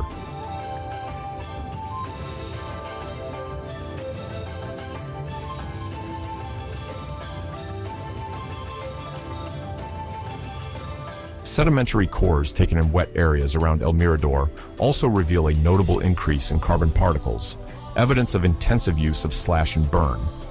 This method, well suited to small communities, can become destructive on a large scale, as it depletes soil fertility and favors the decline of yields in the long term. The agricultural leeway narrowing, the promoters of major works may have seen their ability to maintain infrastructures diminish. By a domino effect, the city would have experienced growing internal tensions, supply difficulties, the exodus of qualified labor, and the questioning of the elite's prestige.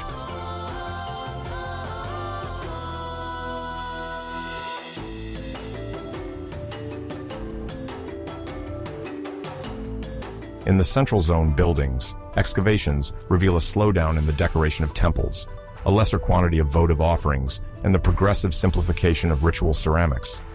All these clues converge to suggest a weakening of power and an incipient disaffection with the city. The ruling classes may have tried to cauterize the crisis by strengthening their sacred rituals, but the magnitude of environmental problems and climate uncertainties likely exceeded the authorities' capacity to adapt.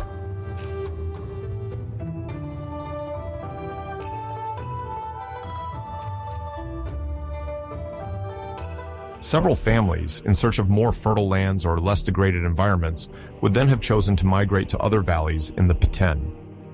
Succession or prestige conflicts within the ruling group cannot be ruled out either, especially since the increasing scarcity of resources often heightens political rivalries.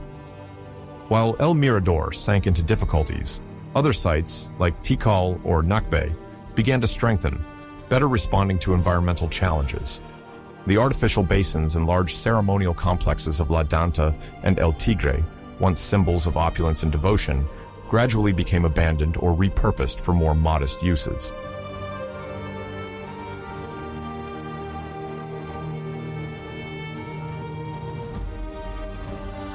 Researchers believe that some groups that remained may have tried an economic conversion, relying more on hunting, fishing, and exploiting other forest resources. Thus, the city did not turn into a ghost site overnight. Archaeological explorations indicate overlapping levels of less grandiose occupation, where small, modest structures testify to a reorganization of community life. Monumental urbanism gradually gave way to utilitarian arrangements, adapted to a more difficult everyday life, marked by the scarcity of noble materials and the increasing difficulty in maintaining ancient communication routes. The grand granary that El Mirador once was became deserted by a large part of the population, who preferred to migrate to more fertile areas of the Petén Basin, or join other communities where the elites had not suffered such a severe degradation of their administrative capacities.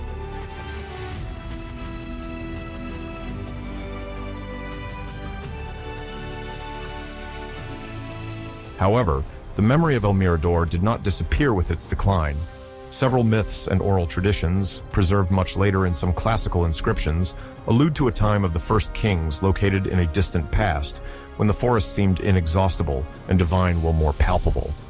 The gigantic remains of La Danta and El Tigre thus stood as symbols of a lost grandeur and an implicit warning. The quest for power, to be lasting, had to be allied with wise management of natural resources. Contrary to some catastrophic theories, it was not the Maya civilization as a whole that disappeared, but one of its greatest centers, a victim of the sum of its own successes and environmental vagaries. El Mirador, for its part, would leave a monumental and ideological legacy that would continue to feed the myths and memory of the region's peoples.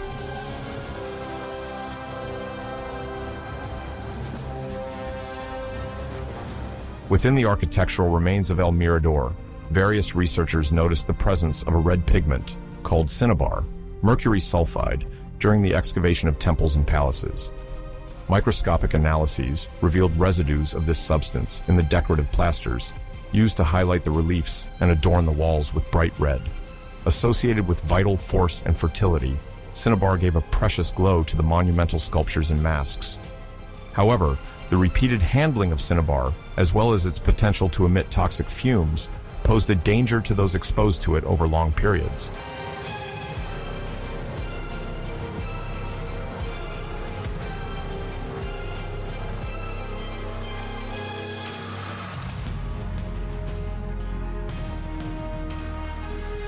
Although lead poisoning is the dedicated term for lead intoxication, some researchers use the analogy to describe the deleterious effect of other heavy metals, such as mercury, which can cause neurological, physical, and mental disorders. The elites of El Mirador, constantly seeking spectacular ornaments and sacred pigments, were indeed more exposed to this threat. Thus, the ostentatious use of cinnabar to reinforce the sacred aura of a ruling class may have represented, in hindsight, an additional factor of fragility. The ailments and illnesses affecting these dignitaries could be interpreted as divine punishments or mysterious afflictions, whereas they might partly result from the accumulation of toxic substances in their organisms. This anecdote perfectly symbolizes the paradox of a flourishing society that, while striving to sublimate its art and cement its power, sometimes inadvertently undermined its own vitality.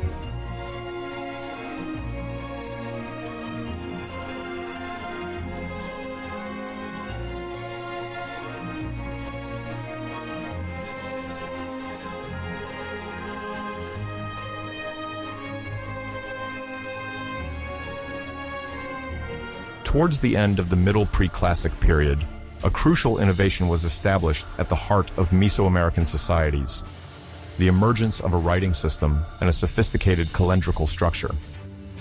This intellectual revolution, which would lay the foundations of the classic Maya civilization, manifested notably through the earliest attested glyphs on archaeological objects and the beginnings of time calculation, according to the famous Long Count. Understanding the emergence of these systems enlightens us not only on the rise of ruling elites, eager to record their deeds and titles, but also on the central place that the reckoning of time already occupies in the cosmic conception of Mesoamerica.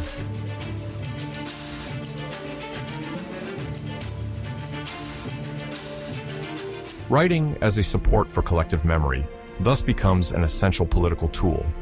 The leaders of the time, often considered as divine intercessors, wish to orchestrate their legitimacy through public inscriptions commemorating military victories, marital alliances, and sacred rituals.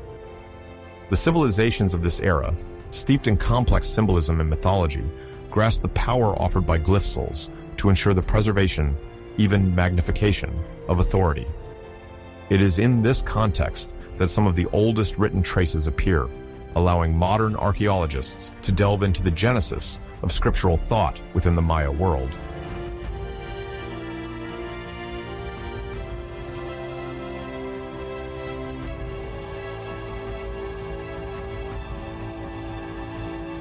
The long count, in turn, responds to a specific need, to count the years over long periods in order to fix historical and mythological events in a temporal continuum. While the Tzolk'in, a ritual cycle of 260 days, and the Hab, a civil calendar of 365 days, allow for the management of annual rituals and social organization, the long count exceeds these limits by focusing on thousands of years. This cosmic ambition serves to anchor royalty or great urban foundations in an almost limitless time, linking the present to mythical eras in an eternal narrative.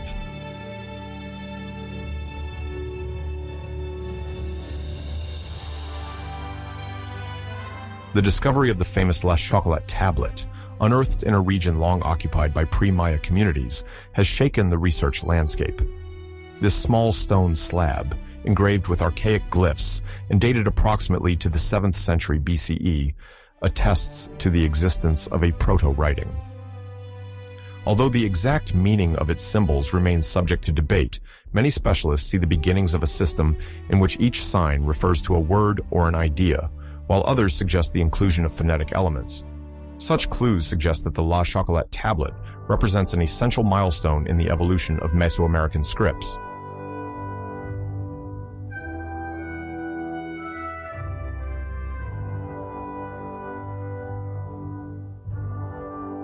Not far away, the site of Takalik Abaj, located in present-day southwestern Guatemala, also offers valuable testimony to the emergence of Maya scripturality. Occupied since the Middle Preclassic, Takalik Abaj becomes a cultural crossroads where Olmec influences are found, but also distinctly Maya traits. The monumental stelae erected on site bear the marks of a vigesimal numbering system, characterized by the use of dots and bars to tally quantities. This mathematical approach, based on the number 20, appears as a fundamental characteristic of the Mesoamerican world, facilitating complex calculations, particularly for calendar counting.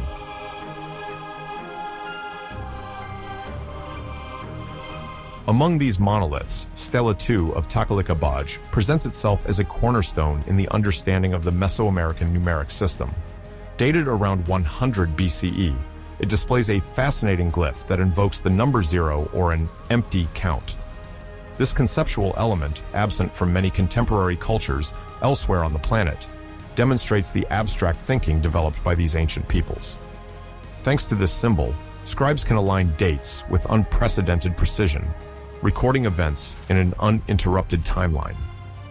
Thus, Stela II illustrates how the notion of zero imparts new rigor to the calculation of time.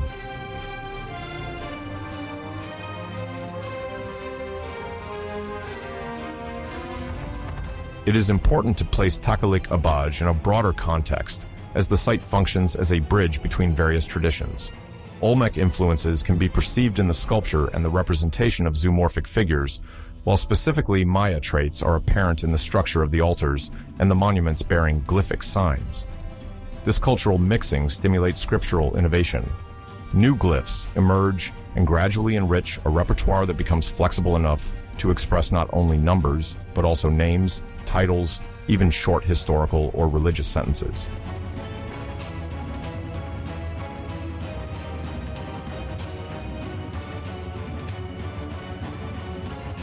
As research progresses, epigraphists and archaeologists sometimes struggle to clearly distinguish which portion of the writing system comes from an Olmec proto-writing or a pre-Maya tradition. The multiple interactions in this border area make the task all the more challenging. Yet, the La Chocolate Tablet and the Stele of Takalikabaj each indicate, in their own way, the existence of an inventive dynamic, nourished by the exchange of techniques, styles, and worldviews. The glyphs are no longer mere aesthetic marksels. They become vectors of power and knowledge, fostering the cohesion and identity of emerging groups.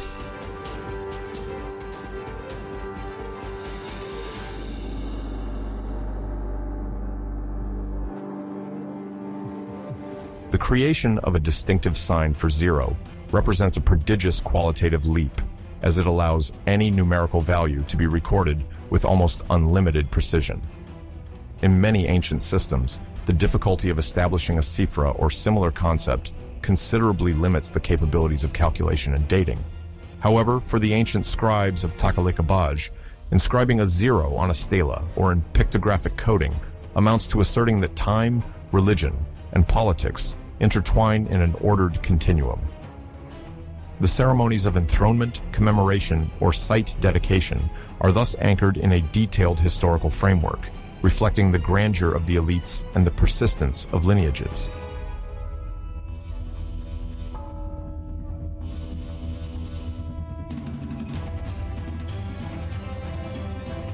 While the vigesimal numbering opens the way to elaborate calculations, it is on the calendrical plane that Maya ingenuity fully flourishes.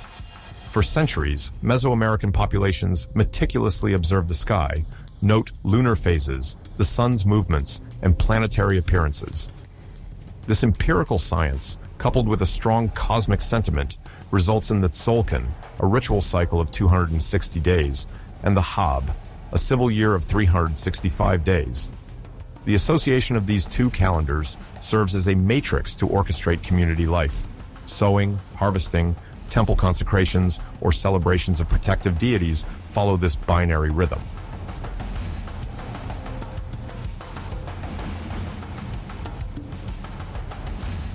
The Tzolk'in, sometimes called the Count of Days, consists of 20 signs associated with 13 numbers, generating a total of 260 combinations. Each day thus receives not only a name, but also a numerical value that influences its symbolic interpretation. The priest astronomers, guardians of the proper conduct of rites, meticulously note these variations to identify the most auspicious moments for ceremonies, political alliances, or acts of war. This approach confers both a sense of cosmic order and a practical planning tool, linking the observation of the stars to very concrete events in daily life.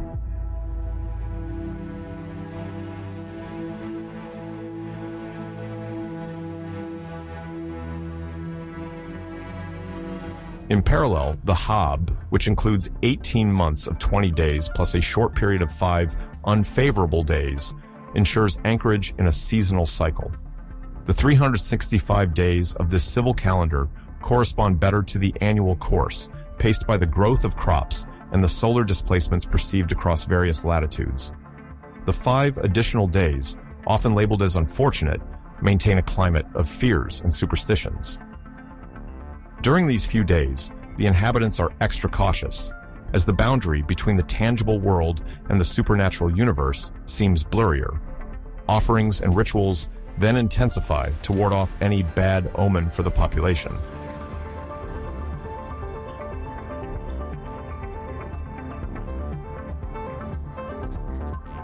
These two calendars evolve in parallel, forming the 52-year cycle, whenever Tzolk'in and Hab simultaneously return to their starting point.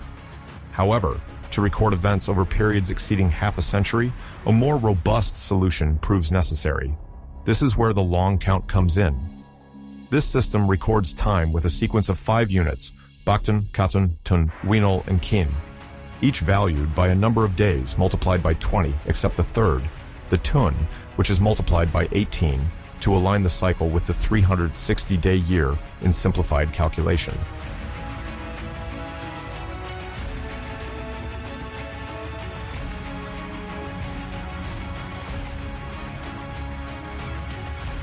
The Katun, which represents 7,200 days or almost 20 years in the Tun count of 360 days, takes on particular importance in Maya chronopolitics. the elites offer themselves the opportunity to publicly commemorate the completion of a katun through sumptuous rituals, accompanied by sacrifices and sacred dances. The stelae erected on these occasions not only remind of the conclusion of a time cycle, but also the power of the presiding sovereign. Thus, each katun realized reinforces an ideological discourse, linking dynastic legitimization to the cosmic cycle, as if the social order naturally followed the immutable laws of the stars.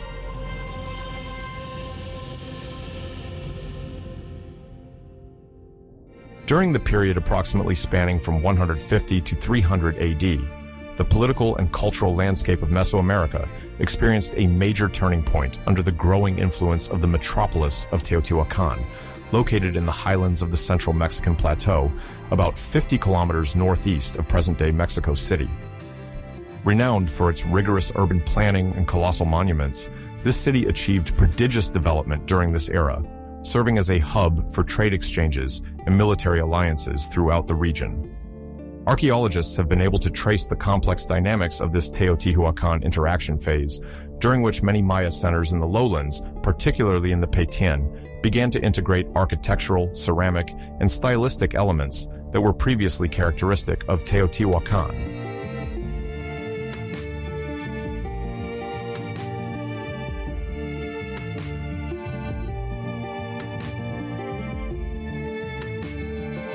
Teotihuacan, whose name means approximately the place where gods are created in Nahuatl, the language later spoken by the Aztecs, first stands out for its remarkably geometric urban plan. The main avenue, dubbed the Avenue of the Dead by the 16th century Spanish conquistadors, stretches for nearly 2 kilometers and leads to the city's two emblematic monuments, the Pyramid of the Sun and the Pyramid of the Moon. These imposing pyramidal structures testify to the religious and political power of Teotihuacan, whose population at its peak may have exceeded 100,000 individuals.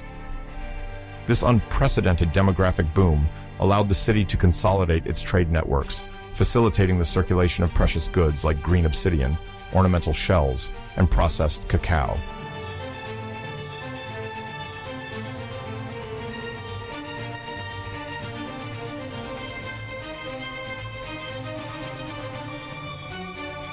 The geographical position of Teotihuacan, at the crossroads of several strategic trade routes, gives it considerable economic power.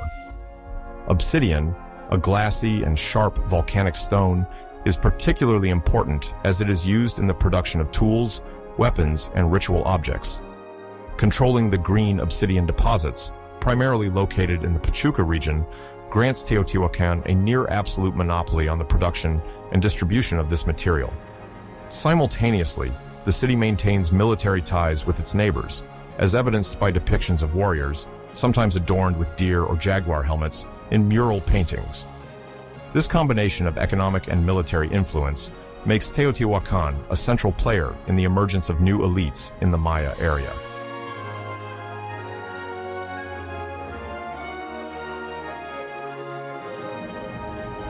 In the wake of this economic and symbolic domination, Teotihuacan gradually extends its influence toward regions further south, notably in the Maya lowlands. Archaeologists observe a proliferation of so-called thin orange ceramics, a fine paste pottery style often coated with a bright orange slip, traditionally associated with the central Mexican plateau. The Maya artisans who adopt this style sometimes reinterpret the designs to match their own aesthetic canons, yet they retain the fine quality of the material. Simultaneously, increasing quantities of green obsidian are found in funerary deposits and ritual offerings, tangible evidence that the trade route linking Teotihuacan to the Maya lands is intensifying.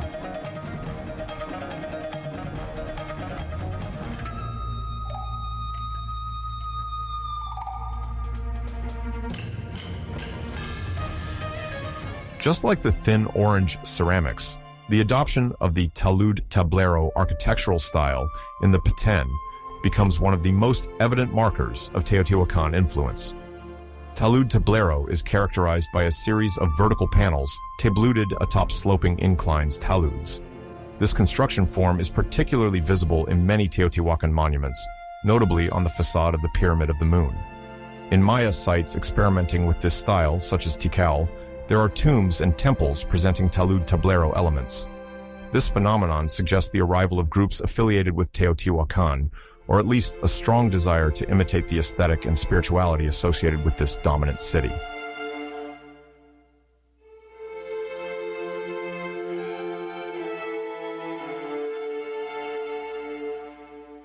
According to some hypotheses put forward by specialists, these Teotihuacan enclaves could take the form of neighborhoods administered by residents coming directly from the Central Plateau or by local elites closely tied to Teotihuacan through diplomatic marriages and trade treaties.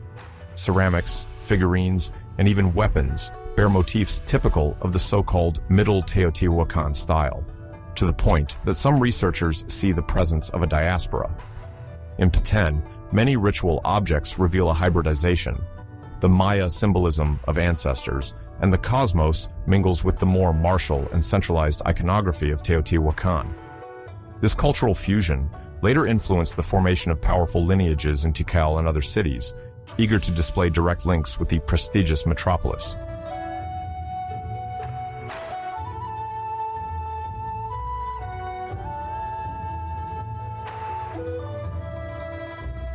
The growth of Teotihuacan influence in the Maya region also leads to a disruption of the local political chessboard. In Tikal, the ascension to the throne of a ruler named Yax Eb Suk, sometimes transcribed as Yax Eb Zuk or Yax Eb Zak, around the end of the 2nd century AD marks a turning point. Although information about him remains fragmented, this figure is often considered the founder of a new dynastic line, partly under the aegis of Teotihuacan.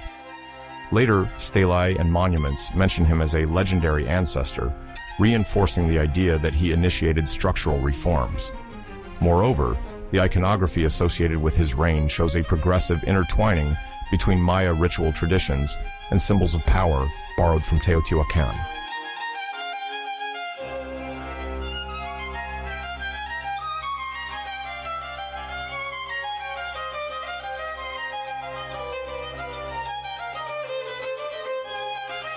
In this context, the iconography of the War of the Sky emerges in several centers of the Maya region, suggesting a new conception of sovereignty. This term, used by some epigraphists, denotes a set of warrior and cosmic motifs, often linked to the veneration of divine figures associated with lightning, storms, or the firmament. The representations on the monuments reveal rulers adorned in complex costumes, wielding spears or shields imbued with stellar symbols. This portrayal of celestial combat reinforces the idea of a divinely originated power, but also reflects the emphasis on military vigor, a central aspect in the Teotihuacan tradition. In Tikal, several frescoes and stelae from the period already attest to this new imagery. This ideological discourse around celestial combat spreads to other cities, heralding a deep reorganization of Maya power.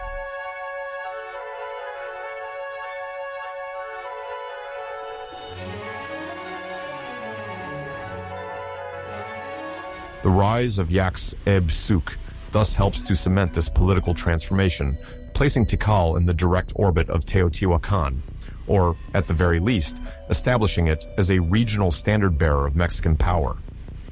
The oldest inscriptions in Tikal sometimes reference lords associated with the figure of the owl or the owl, a creature considered a warrior emblem in Teotihuacan. Some historians then suggest that a group of military or nobles, identified by this symbol, might have taken control of the Maya site.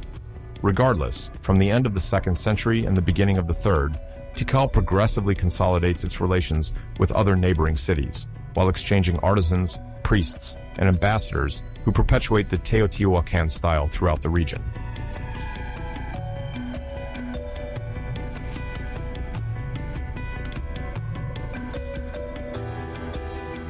From an archaeological perspective, the footprints of these intense exchanges are seen in the proliferation of small, exotic, or prestige objects. The aristocratic tombs in Tikal, dated to the end of the 2nd century, sometimes contain green obsidian projectile points imported from Pachuca, as well as finely crafted pyrite mirrors, typical of Teotihuacan. Similarly, movable art, consisting of polychrome ceramic figurines, reveals a mix of stylistic elements, hairstyles inspired by Maya nobility, but weaponry and attire referencing the iconographic repertoire of the Central Plateau. These assemblages confirm the rapid evolution of the local material culture, motivated by a need for social distinction and the desire to connect to a burgeoning international network.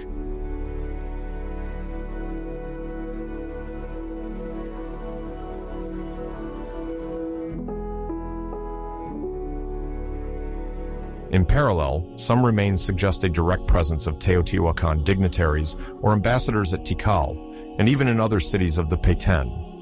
Newly deciphered glyphs refer to the arrival of figures bearing names of Nahuatl origin, or with titles not linked to the existing Mayan tradition. It is possible that these emissaries oversaw the construction of sanctuaries and palaces inspired by the Talud Tablero style, while forming matrimonial alliances with the lineages of Tikal. Thus, the Teotihuacan interaction phase is not limited to mere artistic or commercial influences. It paves the way for a structural overhaul of power, where new warrior rituals and new narratives about the divine origin of the sovereign take a central place in Mayan society.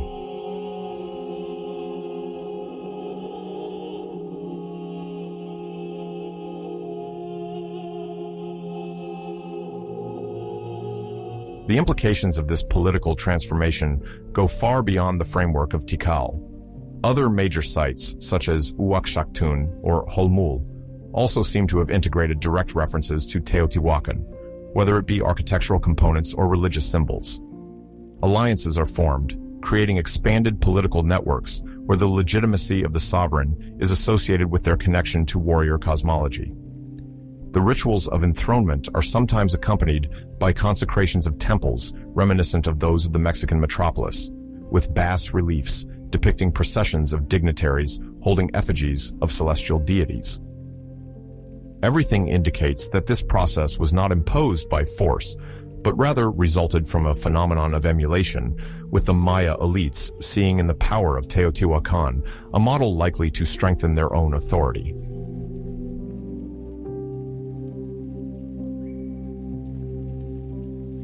Researchers sometimes consider the end of this period, around 300 AD, as the beginning of a deeper reconfiguration of the Mayan world, which would fully blossom during the classic period of 250-900. Nevertheless, the Teotihuacan interaction phase is an essential milestone. It demonstrates that an urban center located several hundred kilometers away could, thanks to its military and commercial prestige, attract the allegiance of entire dynasties, and even influence the ritual structure of distant kingdoms. The emergence of royal titulature associating celestial warriors and founding ancestors would later become a key component of the Mayan political tradition. Much more than a simple borrowing, the imprint left by Teotihuacan has a lasting influence on power dynamics and the staging of the sacred in the cities of the Petén.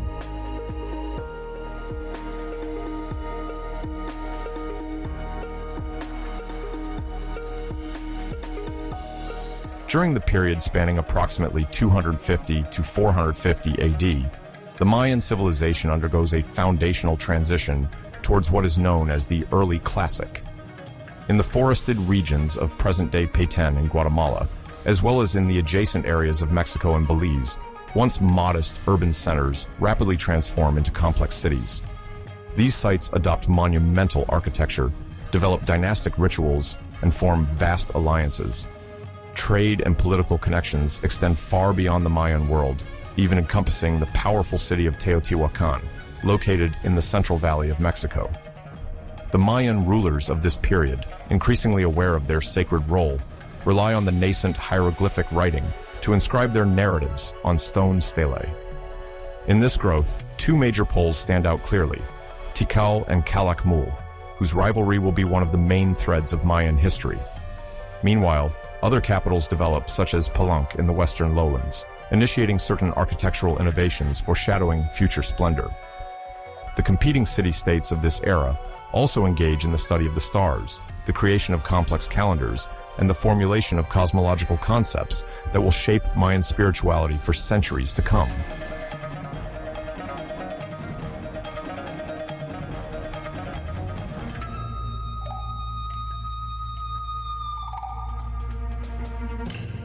In the heart of the dense forests of Petén lie the imposing ruins of Tikal, once known as Mutul in hieroglyphic sources. This city, founded several centuries earlier and already flourishing during the Preclassic period, becomes one of the largest Maya powers at the start of the Classic period. The rulers of Tikal from the Mutul dynasty embark on an ambitious program of pyramid construction, rehabilitation of ceremonial complexes, and erection of engraved stelae, celebrating their victories and alliances. For example, one can find the famous Stela 31, which perfectly illustrates the political importance of Tikal during this period. Dated to around 445 AD, it represents a sovereign adorned with warrior attributes and surrounded by glyphs that extol his rights to the throne, his ancestry, and his diplomatic prowess.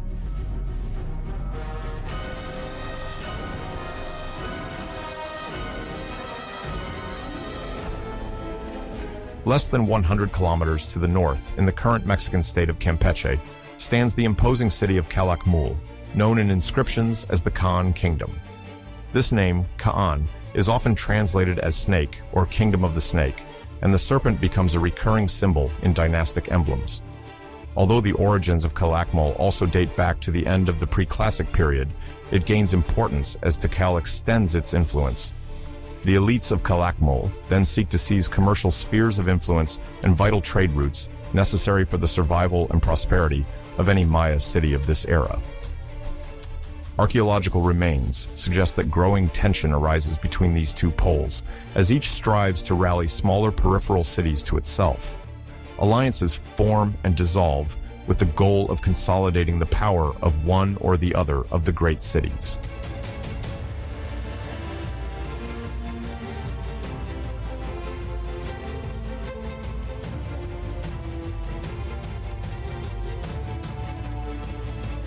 Stela 31 of Tikal, often cited in the context of this rivalry, provides valuable insight into the relationship between Tikal and Teotihuacan.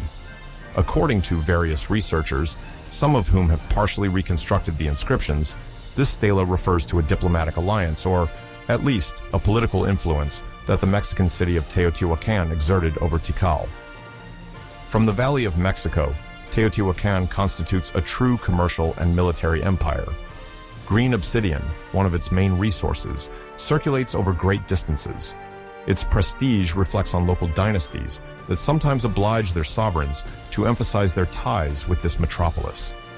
The rulers of Tikal present themselves as allies, or even honorable vassals, of the Mesoamerican center to consolidate their authority in the face of Calakmul's competing ambitions.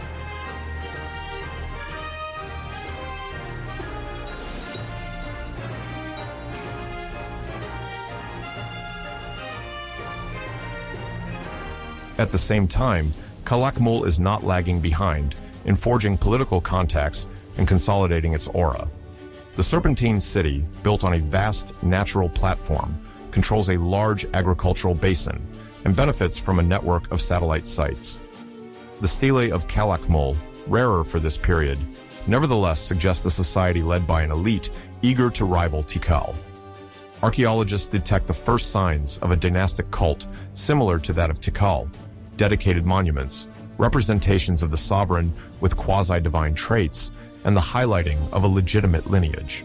Thus, during these two crucial centuries, the competition between Mutul Tikal and Kayan Calakmul takes shape, even though it will not reach its peak until later periods. The alliances and conflicts that develop then will condition all the political dynamics of the upcoming Classic centuries.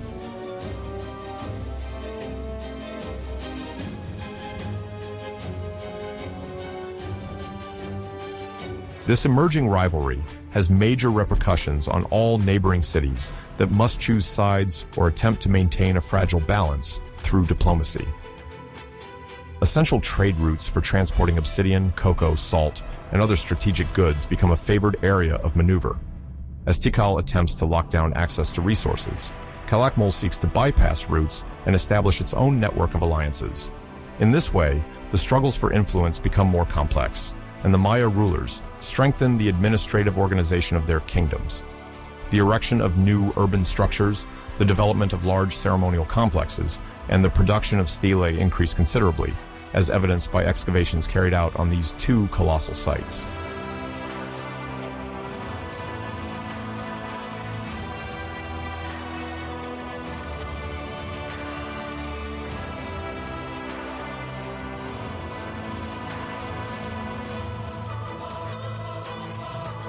Parallel to this situation in the central Maya region, another major center emerges in the western lowlands, in the current state of Chiapas, Mexico, Palenque.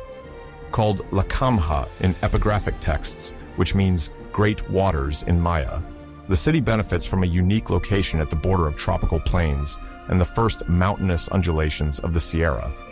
This geographic position ensures control over abundant rivers and routes to the Gulf of Mexico.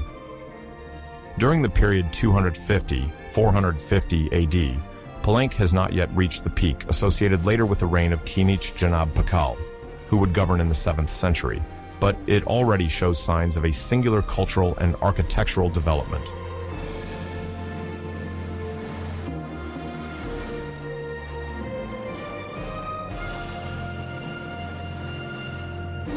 One of Palenque's characteristic innovations, even in this early period, lies in the establishment of a system of vaulted aqueducts.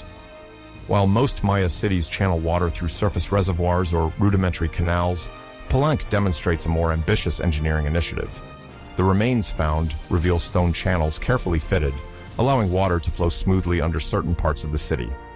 This mastery of hydraulics protects Palenque against the risks of flooding and ensures relatively clean water for the population.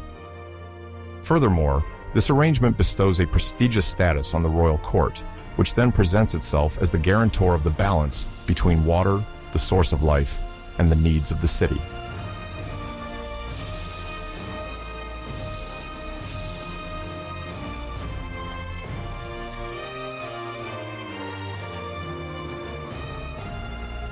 The Temple of Inscriptions, famous for having housed the tomb of Pakal in the 7th century, already possesses embryonic forms at this time.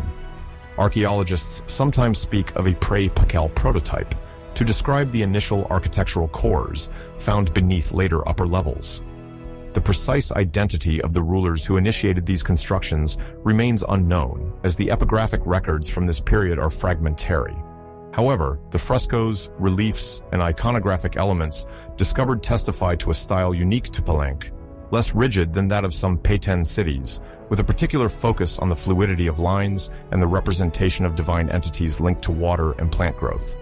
These beginnings paved the way for the artistic peak of the Middle and Late Classicism, when Palenque will be recognized for its fine stucco art, refined inscriptions, and soaring architecture. From these early centuries, the city of the western lowlands distinctly individualizes itself while integrating into the vast political web of Mesoamerica.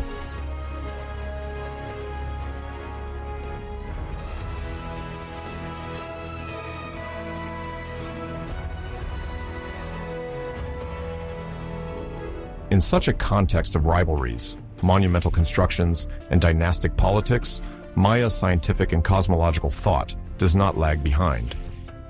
As of the period 250–450 AD, the observation of the sky, the formulation of complex calendars, and the development of religious concepts are strengthened. Scribes and astronomer priests play a central role in the royal courts. They inform the sovereign about auspicious dates for rituals, advise on favorable times for war or alliances, and create a knowledge network that consolidates the power's legitimacy. At the heart of this intellectual rise, the city of Copan, in present-day Honduras, stands out for establishing the table of eclipses.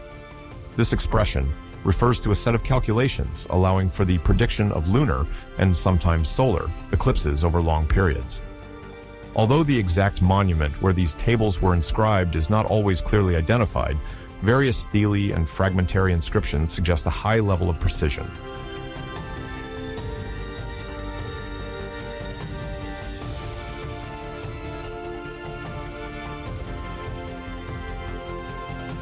At the center of this scientific endeavor is the concern to harmonize celestial cycles with the cycles of political and religious life. Maya kings, claiming to be intermediaries between the terrestrial and divine worlds, draw great prestige from the ability to anticipate phenomena considered prodigious, like an eclipse. It is in the continuation of these efforts that the practice of observing Venus, a star so important in the Mesoamerican pantheon, develops. Considered the planet of war and dawn, Venus is the subject of specific tables, enabling rulers to align their campaigns and celebrations with its morning or evening appearances. The archives of the ancient classic period, still not fully deciphered, hint at these calculations on codex supports and engraved on stone monuments.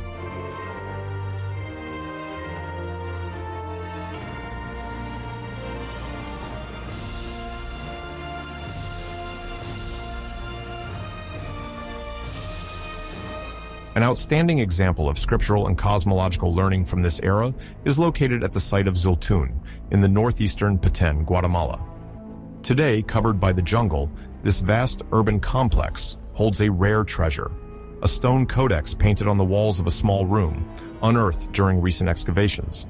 Unlike later codices, made on bark paper, and of which very few copies have survived, the one at Zultun is actually a series of inscriptions and astronumerical tables applied on a stucco plaster. Dated around the early 5th century, these sketches demonstrate the scribe's intent to systematize astronomical knowledge. The glyphs, sometimes unfinished, indicate calculation periods over several cycles of 260 days and 365 days, as well as attempts to connect these processes to cosmic mirrors or specific deities.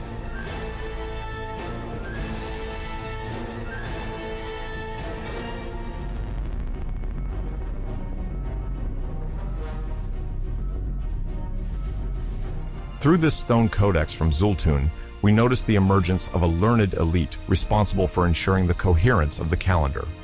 These scribes and priest astronomers likely consume a significant portion of the city's resources to keep this knowledge up to date, which demonstrates the crucial importance that Maya dynasties place on mastering time.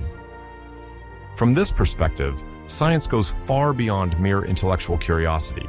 It is the glue of royal legitimacy and provides a symbolic framework for society.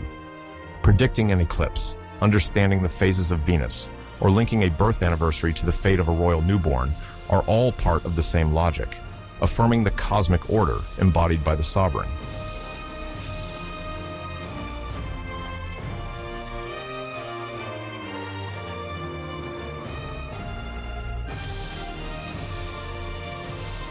We are between 450 and 750 AD, a period often referred to as a golden age for the Maya civilization. During these centuries, art, culture, and even science reached unparalleled heights in the jungles of Petén, Guatemala, and even into the mountainous regions of Chiapas, Mexico. The cities, governed by god-kings, were adorned with imposing pyramids, finely carved stelae, and vast ceremonial plazas where grand celebrations took place. The rulers, venerated as intermediaries between gods and men, affirmed their power through spectacular rituals, such as auto-sacrifice, and through the construction of sacred monuments intended to reflect the cosmic order. At the same time, Maya society developed a sophisticated glyphic writing system and advanced astronomical knowledge, demonstrating their thirst for accuracy. Intensive agriculture, supported by ingenious hydraulic techniques, allowed millions of inhabitants to prosper despite the tropical climate. This golden age remains one of the most fascinating phases of pre-Columbian history, offering numerous remarkable innovations.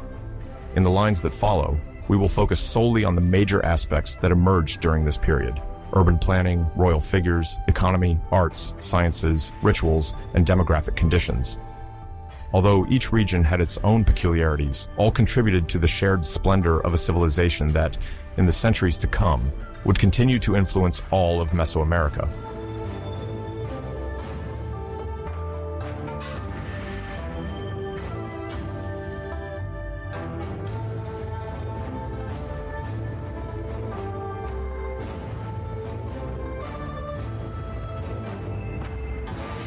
The Mayan urban planning reflected a search for harmony between the ritual aspect and the practical reality of life in this tropical forest.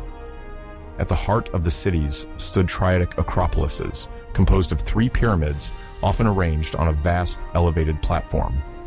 These complexes, sometimes dedicated to major deities or royal ancestors, embodied the cosmic balance whereby each structure had to be connected to celestial and subterranean forces. The most important rituals took place on these platforms, where musicians, dancers, and priests performed before crowds of spectators.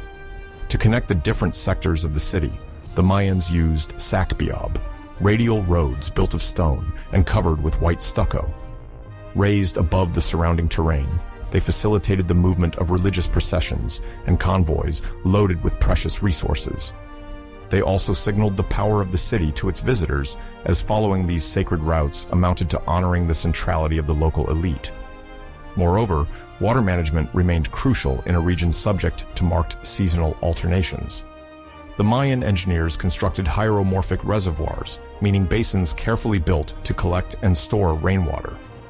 These large-scale installations, sometimes equipped with diversion canals, guaranteed the supply of drinking water during the dry season, ensuring the survival of a growing population. Placed under the control of the rulers, this hydraulic mastery reinforced their authority. Ensuring the well-being of the city while maintaining cosmic order was the essence of royal power.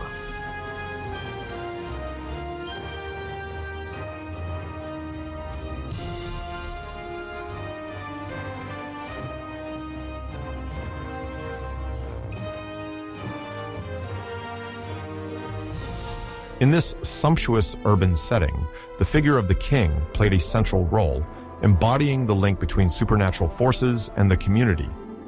The example of Pacal Farps, reigning in Palenque in the current state of Chiapas, Mexico, from 615 to 683 AD, remains one of the most impressive. Under his authority, the city experienced real architectural growth, symbolized by the Temple of the Inscriptions. Buried at the heart of this temple, Pacal's tomb, adorned with mythological representations, attests to the quasi-divine status conferred on the rulers. Not far away, in the jungle of Campeche, was Calakmul, another major center of power. Une-Chan, nicknamed Serpent Jaguar, reigned there at a time when the Kayan dynasty was consolidating its dominance in the region. The stelae and giant masks built in his glory depicted the sovereign adorned with celestial jaguar attributes, evoking nocturnal power and cosmic cycles. Through these images, Une-Chan constantly reminded his status as a mediator between humanity and the pantheon. Meanwhile, Tikal, in the Guatemalan Petén, saw the advent of Jasao-Chan Kawil I around 682. This god-king restored a lost fervor to the city by renovating temples, palaces, and stelae, bearing accounts of military exploits and ceremonies. The carved chronicles indicate that this ruler preserved cosmic stability through his alliances and conquests. In a culture where the royal principle rested on the ideology of the cosmic cycle, the presence of charismatic leaders like Pacal, Une-Chan, or Jasao-Chan Kawil ensured the cohesion and prosperity of the entire kingdom.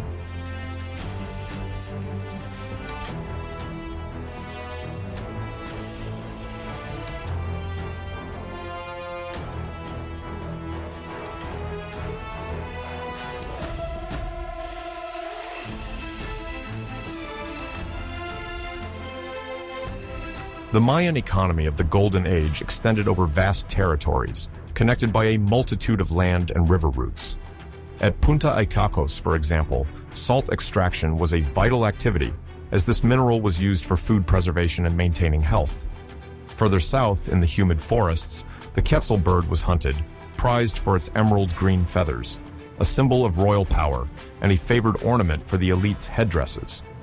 In the coastal waters, spondylus shells were harvested, appreciated for their red or pink hues, and often traded as currency of prestige. This trade was organized into networks requiring complex logistics. Carriers' convoys transported goods from the coast inland, while canoes navigated the waterways to serve the enclaved cities. Often, elites signed diplomatic alliances to ensure a continuous supply. Some cities controlled access to obsidian, a sharp volcanic rock useful for tools and weapons, while others specialized in the intensive cultivation of cocoa, an essential ingredient in sacred drinks. Commercial relations did not eliminate political competition. Each city sought to consolidate its resources to better shine and maintain the favor of its god-kings.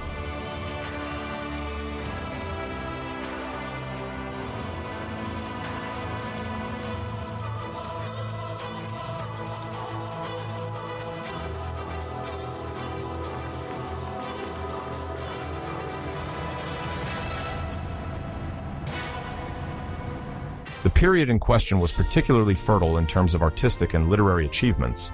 Everywhere, polychrome stucco adorned the wall surfaces, like in the Rio Bec region, offering mythological scenes and dynastic representations. Artists applied different pigments from crushed minerals onto these plasters, producing a palette of vivid colors. The facades of temples and palaces, thus became true narrative supports, where every iconographic detail defined a religious or political episode. Simultaneously, the production of codices, that is, books painted on fig bark paper, also experienced a boom. These documents, written by scribes skilled in glyphs, recounted historical events, rites, and scientific knowledge. Their accordion fold format allowed for long stories, blending images and text. Ritual music was not left out either. Zoomorphic ocarinas crafted in ceramic accompanied these celebrations, inviting the crowd to plunge into a sacred atmosphere. Thus, everything contributed to translating into material form the profound feeling of living at the heart of an ordered universe, governed by multiple deities and a cyclical time.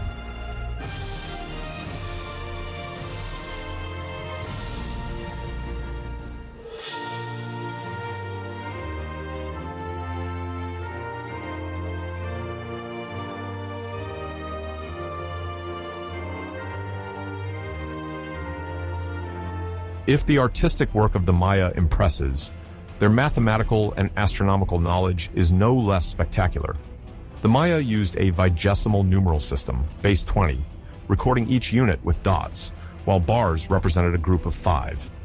Even more audacious, they developed a symbol for 0, a central concept for performing complex calculations and recording precise dates. On the steles of Quirigua, one can observe inscriptions that combine numbers and glyphs to mark important political events. In astronomy, the priest astronomers notably scrutinized the movements of Venus, deemed decisive in the planning of wars or celebrations. The calculations were based on calendar tables integrating the Tzolk'in 260 days and the Hab 365 days, forming a joint 52-year cycle called the calendar round. This advanced knowledge of sacred time reinforced the legitimacy of the king, seen as a spiritual leader tasked with interpreting the cosmic will. Thus, math and astronomy became instruments of power, validated by writings and monuments whose accuracy still impresses researchers today.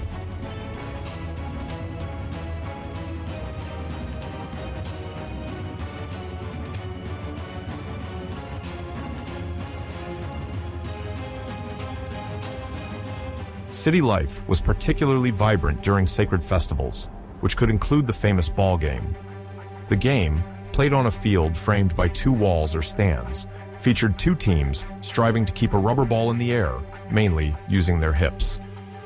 Many specialists see in this game a metaphor for the solar orbit or the course of the stars. The victory of a team then took on a religious significance, sometimes associated with offerings and processions to thank or appease the deities. Among the most spectacular practices was self-sacrifice, an act of piercing a part of the body, usually the tongue or earlobes, to extract a few drops of blood, considered a precious and powerful offering. At Yachilan, in the state of Chiapas, Lintel 17 immortalizes the moment when a Maya king performs this gesture, proving his devotion and ability to uphold the cosmic order. In return, he hoped to obtain divine protection for his dynasty and his people. These rituals maintained a sacred atmosphere, reaffirming the cohesion of a society built around the belief that royal blood nurtured the stability of the universe.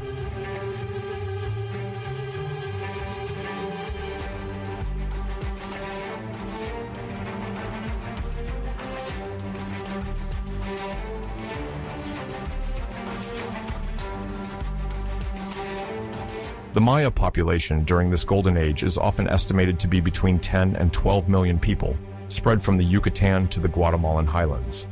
This impressive density in a tropical area was made possible by various agricultural innovations, the creation of raised fields, terrace farming in hilly regions, and the establishment of adapted irrigation systems. Such methods allowed for the regulation of water, limitation of erosion, and increased yields, ensuring a steady production of staple foods like maize, beans, and squash. However, the demographic growth created pressure on forest resources, leading to significant deforestation in some areas. Around certain cities, large areas where the vegetation was cleared are observed, sometimes to the point of soil exhaustion. Despite these ecological constraints, cultural vitality remains evident in the archaeology of buildings, and everyday life remains. In Tikal, for example, various graffiti left by ordinary inhabitants or scribes on interior walls depict human or animal scenes. Thus, Access to writing was not limited only to the elites, even though they remained the primary keepers of it.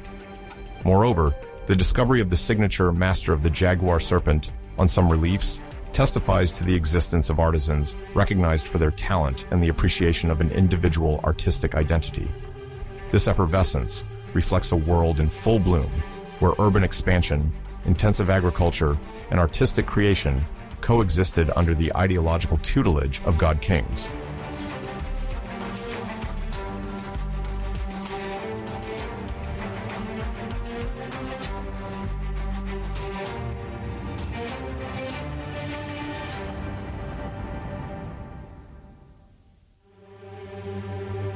At the heart of the flourishing period of the Maya civilization, generally situated between 450 and 750 CE, the social and political structure refines to its smallest details. The cities, in full expansion, witness the emergence of ruling classes whose roles become more precise, while alliances multiply to ensure the stability or hegemony of each kingdom. The different kingdoms then form a complex network of more or less autonomous entities, connected by a set of beliefs, ritual practices, and diplomatic conventions. For a modern observer, it can be difficult to grasp the diversity of this world born from an exuberant and highly hierarchical society. Yet, understanding the distribution of power, modes of governance, the rise of a learned nobility, and the organization of the territory is essential to measure the significance of the Maya legacy. This period, often described as a golden age, is marked by large-scale political cohesion, sophistication in administration, and remarkable intellectual dynamism.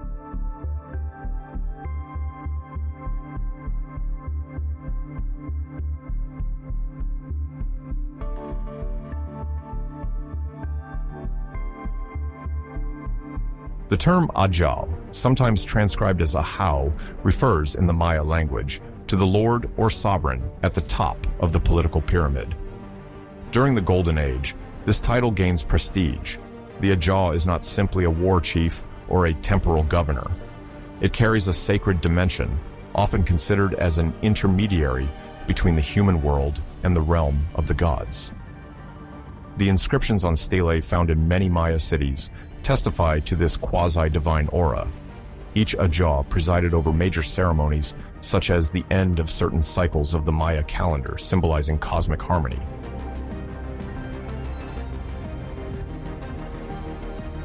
To govern effectively, the Ajah surrounds himself with councils of nobles, sometimes referred to as Sajalom. This council, formed of aristocrats with their own lineage, embodies the intellectual and administrative nucleus of the city. The Sajalom plays a leading role in the development of economic, military, and religious strategies. They are guardians of esoteric knowledge, notably concerning the calculation of sacred calendars, the genealogy of royal lineages, and the distribution of agricultural lands. The positioning of these nobles in the hierarchy depends both on their kinship with the Ajah and their marital alliances.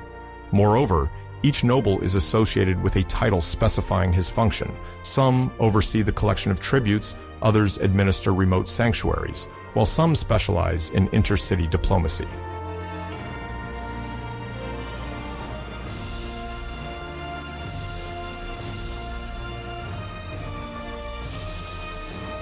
Client kingdoms also fit into this hierarchy. Many cities lack the size or military power to maintain their independence. They then place themselves under the protection of a more influential kingdom, committing to send resources and warriors in exchange for military and religious support. In the case of allegiance, the overlord Ajah may impose the installation of a loyal governor to represent his interests. This system of variable vassalage was not always sustainable. A change of dynasty, a food crisis, or a military defeat could break these ties. Nevertheless, in the most prosperous times, these relationships conferred a certain regional coherence. The subordinate entities benefited from the stability brought by the protection of a great kingdom, while the suzerain enjoyed a regular influx of rare goods such as jade or cocoa.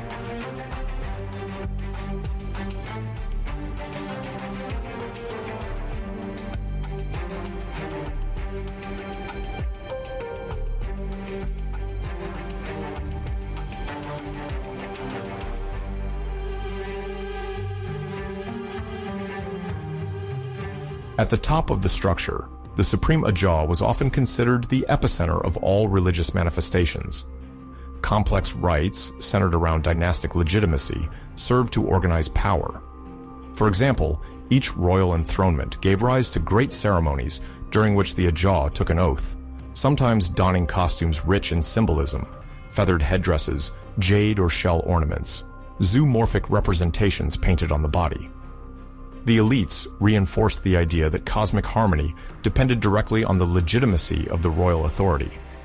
Thus, society saw the Ajah as a pivot, capable of maintaining the balance between the earth, the sky, and the underworld.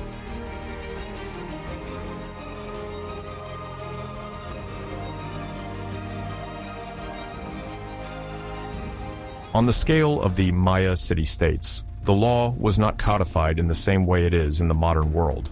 Many rules, tacit or explicit, relied on a combination of traditional customs, religious oracles, and shrewd political calculations. The nobles gathered in council to settle disputes, whether they involved land conflicts, commercial issues, or more serious offenses. In some cases, the Ajah intervened personally when the matter affected the city's balance, or when the sentence needed reinforcement by the supreme authority. This justice, proportionate to each person's stature, also drew upon the notion of family honor. An insult against a noble could have repercussions across several generations and result in a prolonged conflict between two clans.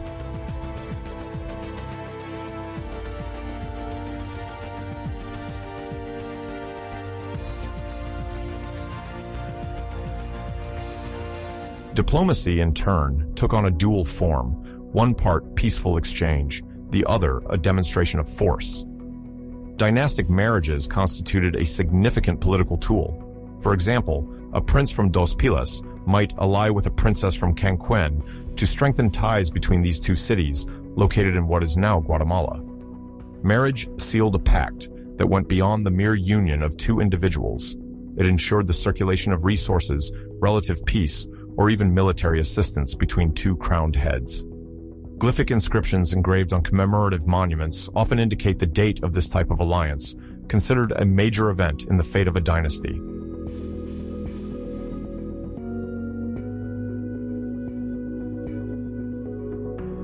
However, when negotiation failed, or when an Ajah saw the opportunity for rapid expansion, he did not hesitate to launch lightning wars, referred to as cha'ak in various inscriptions.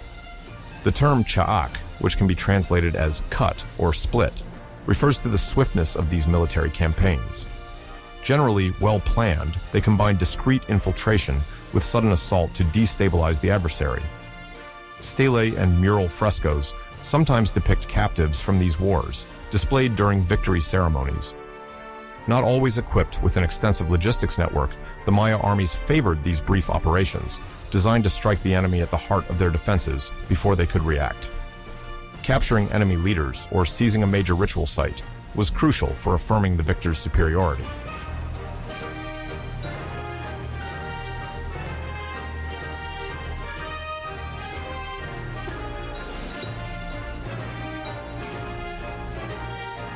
Diplomatic codes, for their part, made significant use of symbolism.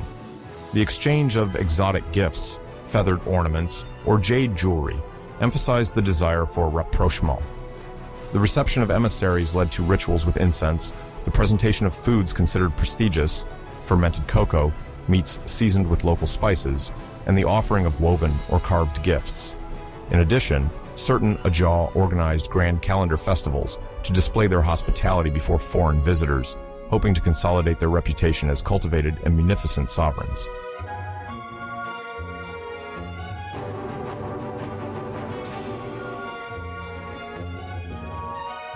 Beyond the palaces and temples, the administration of the Mayan territory extended over a multitude of peripheral locations, agricultural villages, secondary religious centers, and commercial outposts. To connect these scattered population centers, the Mayans built causeways called sacbiob. The term sacbi, which means white road in the Mayan language, refers to their covering of light-colored limestone materials, allowing these roads to be distinguished even at night or under vegetation cover. These elevated causeways facilitated the transport of goods, the rapid movement of armies, and the circulation of pilgrims during major religious festivals.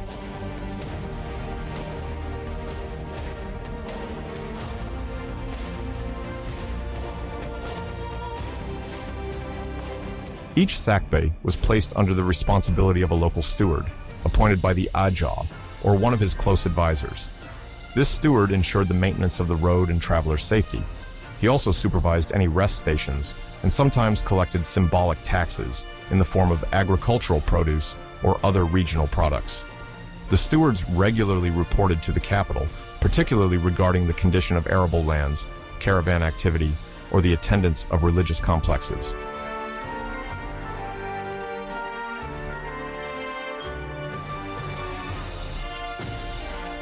Furthermore, the establishment of glyphic censuses attests to the remarkable administrative capacity of certain kingdoms. On Stela C of Copan, located in the eponymous city in present-day Honduras, glyphs recount how the ruling dynasty supervised the counting of inhabitants and the estimation of resources. Some specialists believe these censuses were used to calculate the tributes owed by each province, determined based on the land fertility and local population density. These data, recorded in painted codices, now almost entirely lost, were likely used to anticipate tax collection phases, organize labor for public works such as temple construction or the expansion of irrigation canals, and forecast potential famines in case of poor harvests. In cases where the population grew faster than expected, or if an arid region experienced recurrent droughts, the Ajaw could decide to redistribute entire communities to better exploit viable lands, thus ensuring the prosperity of the city-state.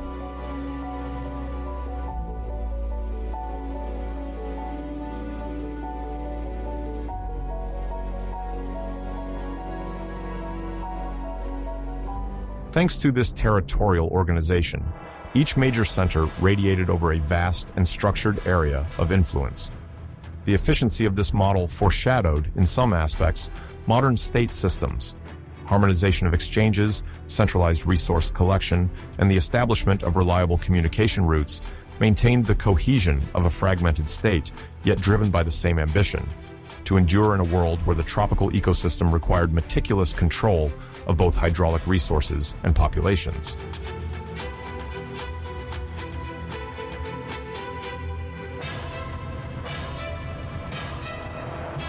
In parallel with this complex socio-political organization, the Mayan civilization developed a profound knowledge of the living world. Plants, in particular, held both a spiritual and practical dimension. Fermented cacao perfectly illustrates the intertwining of ritual and everyday life. Cultivated in the humid tropical areas of the lowlands, this fruit of the cacao tree went through several stages: harvesting of pods, extraction of beans, fermentation, and drying. The beans could then be ground to make a beverage favored by the elite. Typically spiced with chili or flavored with vanilla, this preparation was believed to have first served in religious ceremonies before becoming a social symbol of high rank. Mayan lords sometimes offered this beverage to prestigious guests, thus participating in rites of hospitality.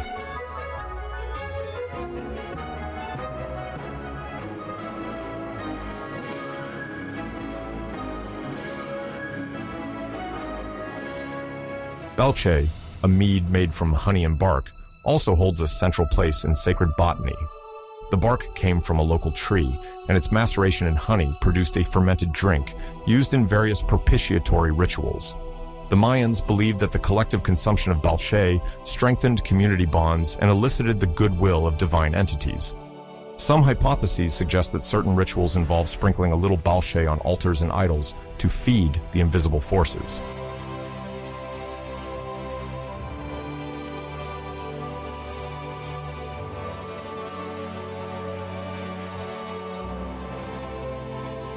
In addition to these beverages with strong symbolic value, many medicinal or magical plants punctuated the ritual life. The Mayan codices, partially lost or destroyed during the conquest, probably described the precise uses of each sacred plant and listed leaves, roots, or even mushrooms, capable of inducing trance states that facilitated communication with the underworld. The priest doctors, sometimes called amen, held a particular status. They mastered the art of combining plant complexes to heal or perform ritual expiations. Archaeological excavations of elite tombs sometimes reveal containers holding remnants of plant substances, suggesting the importance of specific herbs in funeral rites and the transition to the world of ancestors.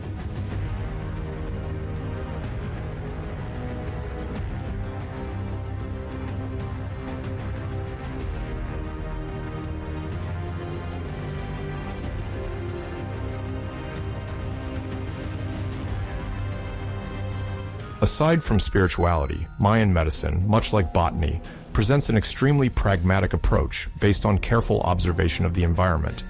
Healers of the time, whether affiliated with the clergy or simple practitioners recognized by their community, possessed empirical knowledge on how to treat wounds, fractures, and infectious diseases. The maguey spine sutures are a striking example of their ingenuity. The maguey is a plant with long, fleshy leaves, featuring a very hard and sharp point at their ends. Once separated from the leaf, this point can serve as a natural needle, while the attached plant fiber acts as a thread. This technique, rudimentary in appearance, proved effective for sewing up deep cuts, including those sustained on battlefields or during self-sacrifice rituals.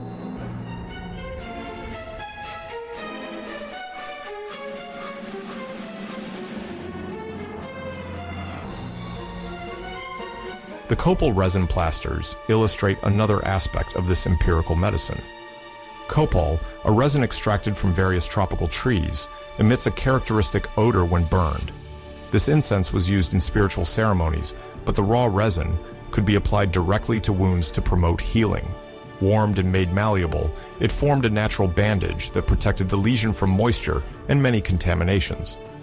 The Mayans could also incorporate antiseptic plant extracts into the resin, thereby enhancing its healing effect. Furthermore, various types of resins or plant gums were used to make ointments, while leaves from certain astringent plants were used to stop bleeding.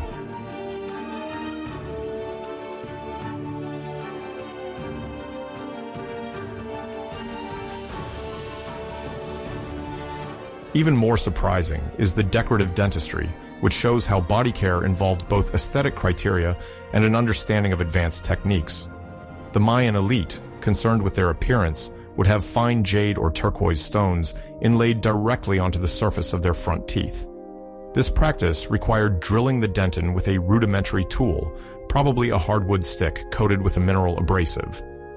Archaeological evidence shows that these operations were carried out with a certain level of precision, minimizing the risk of infection. Beyond the ornamental motif, this inlay could also reflect a high social status and symbolic affiliation, as jade, a sacred stone, represented life, fertility, and nobility of spirit. Archaeologists have found that such interventions could be done from a young age, highlighting how deeply body decoration was part of an elite's identity, eager to display its distinction.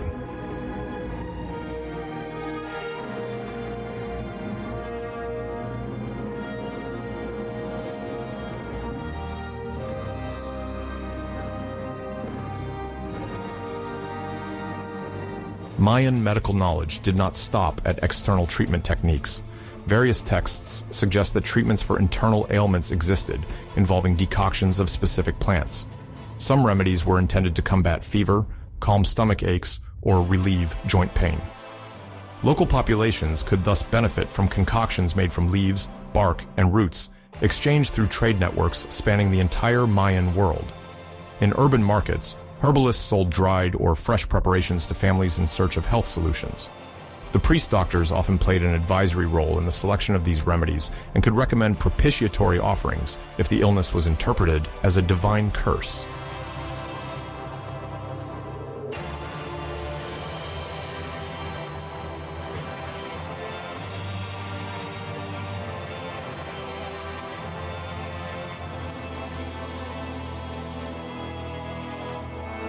Finally, it is important to emphasize the subtle balance between empiricism and mythology. For the Maya, there was no clear boundary between the realm of science and that of religion. Every plant, every ritual, every surgical gesture had a double meaning. One answered a vital necessity, healing or maintaining health, while the other was linked to the cosmogony and sacred order of the world. The ill person was not just a suffering body, but also a spiritual being, potentially in discord with the universe of gods and ancestors. Healing thus involved restoring cosmic harmony. This integrated vision, connecting care, religion, matter, and spirit, distinguishes the Maya civilization and explains why certain traditional practices remain resilient and persist in some indigenous communities of Central America today.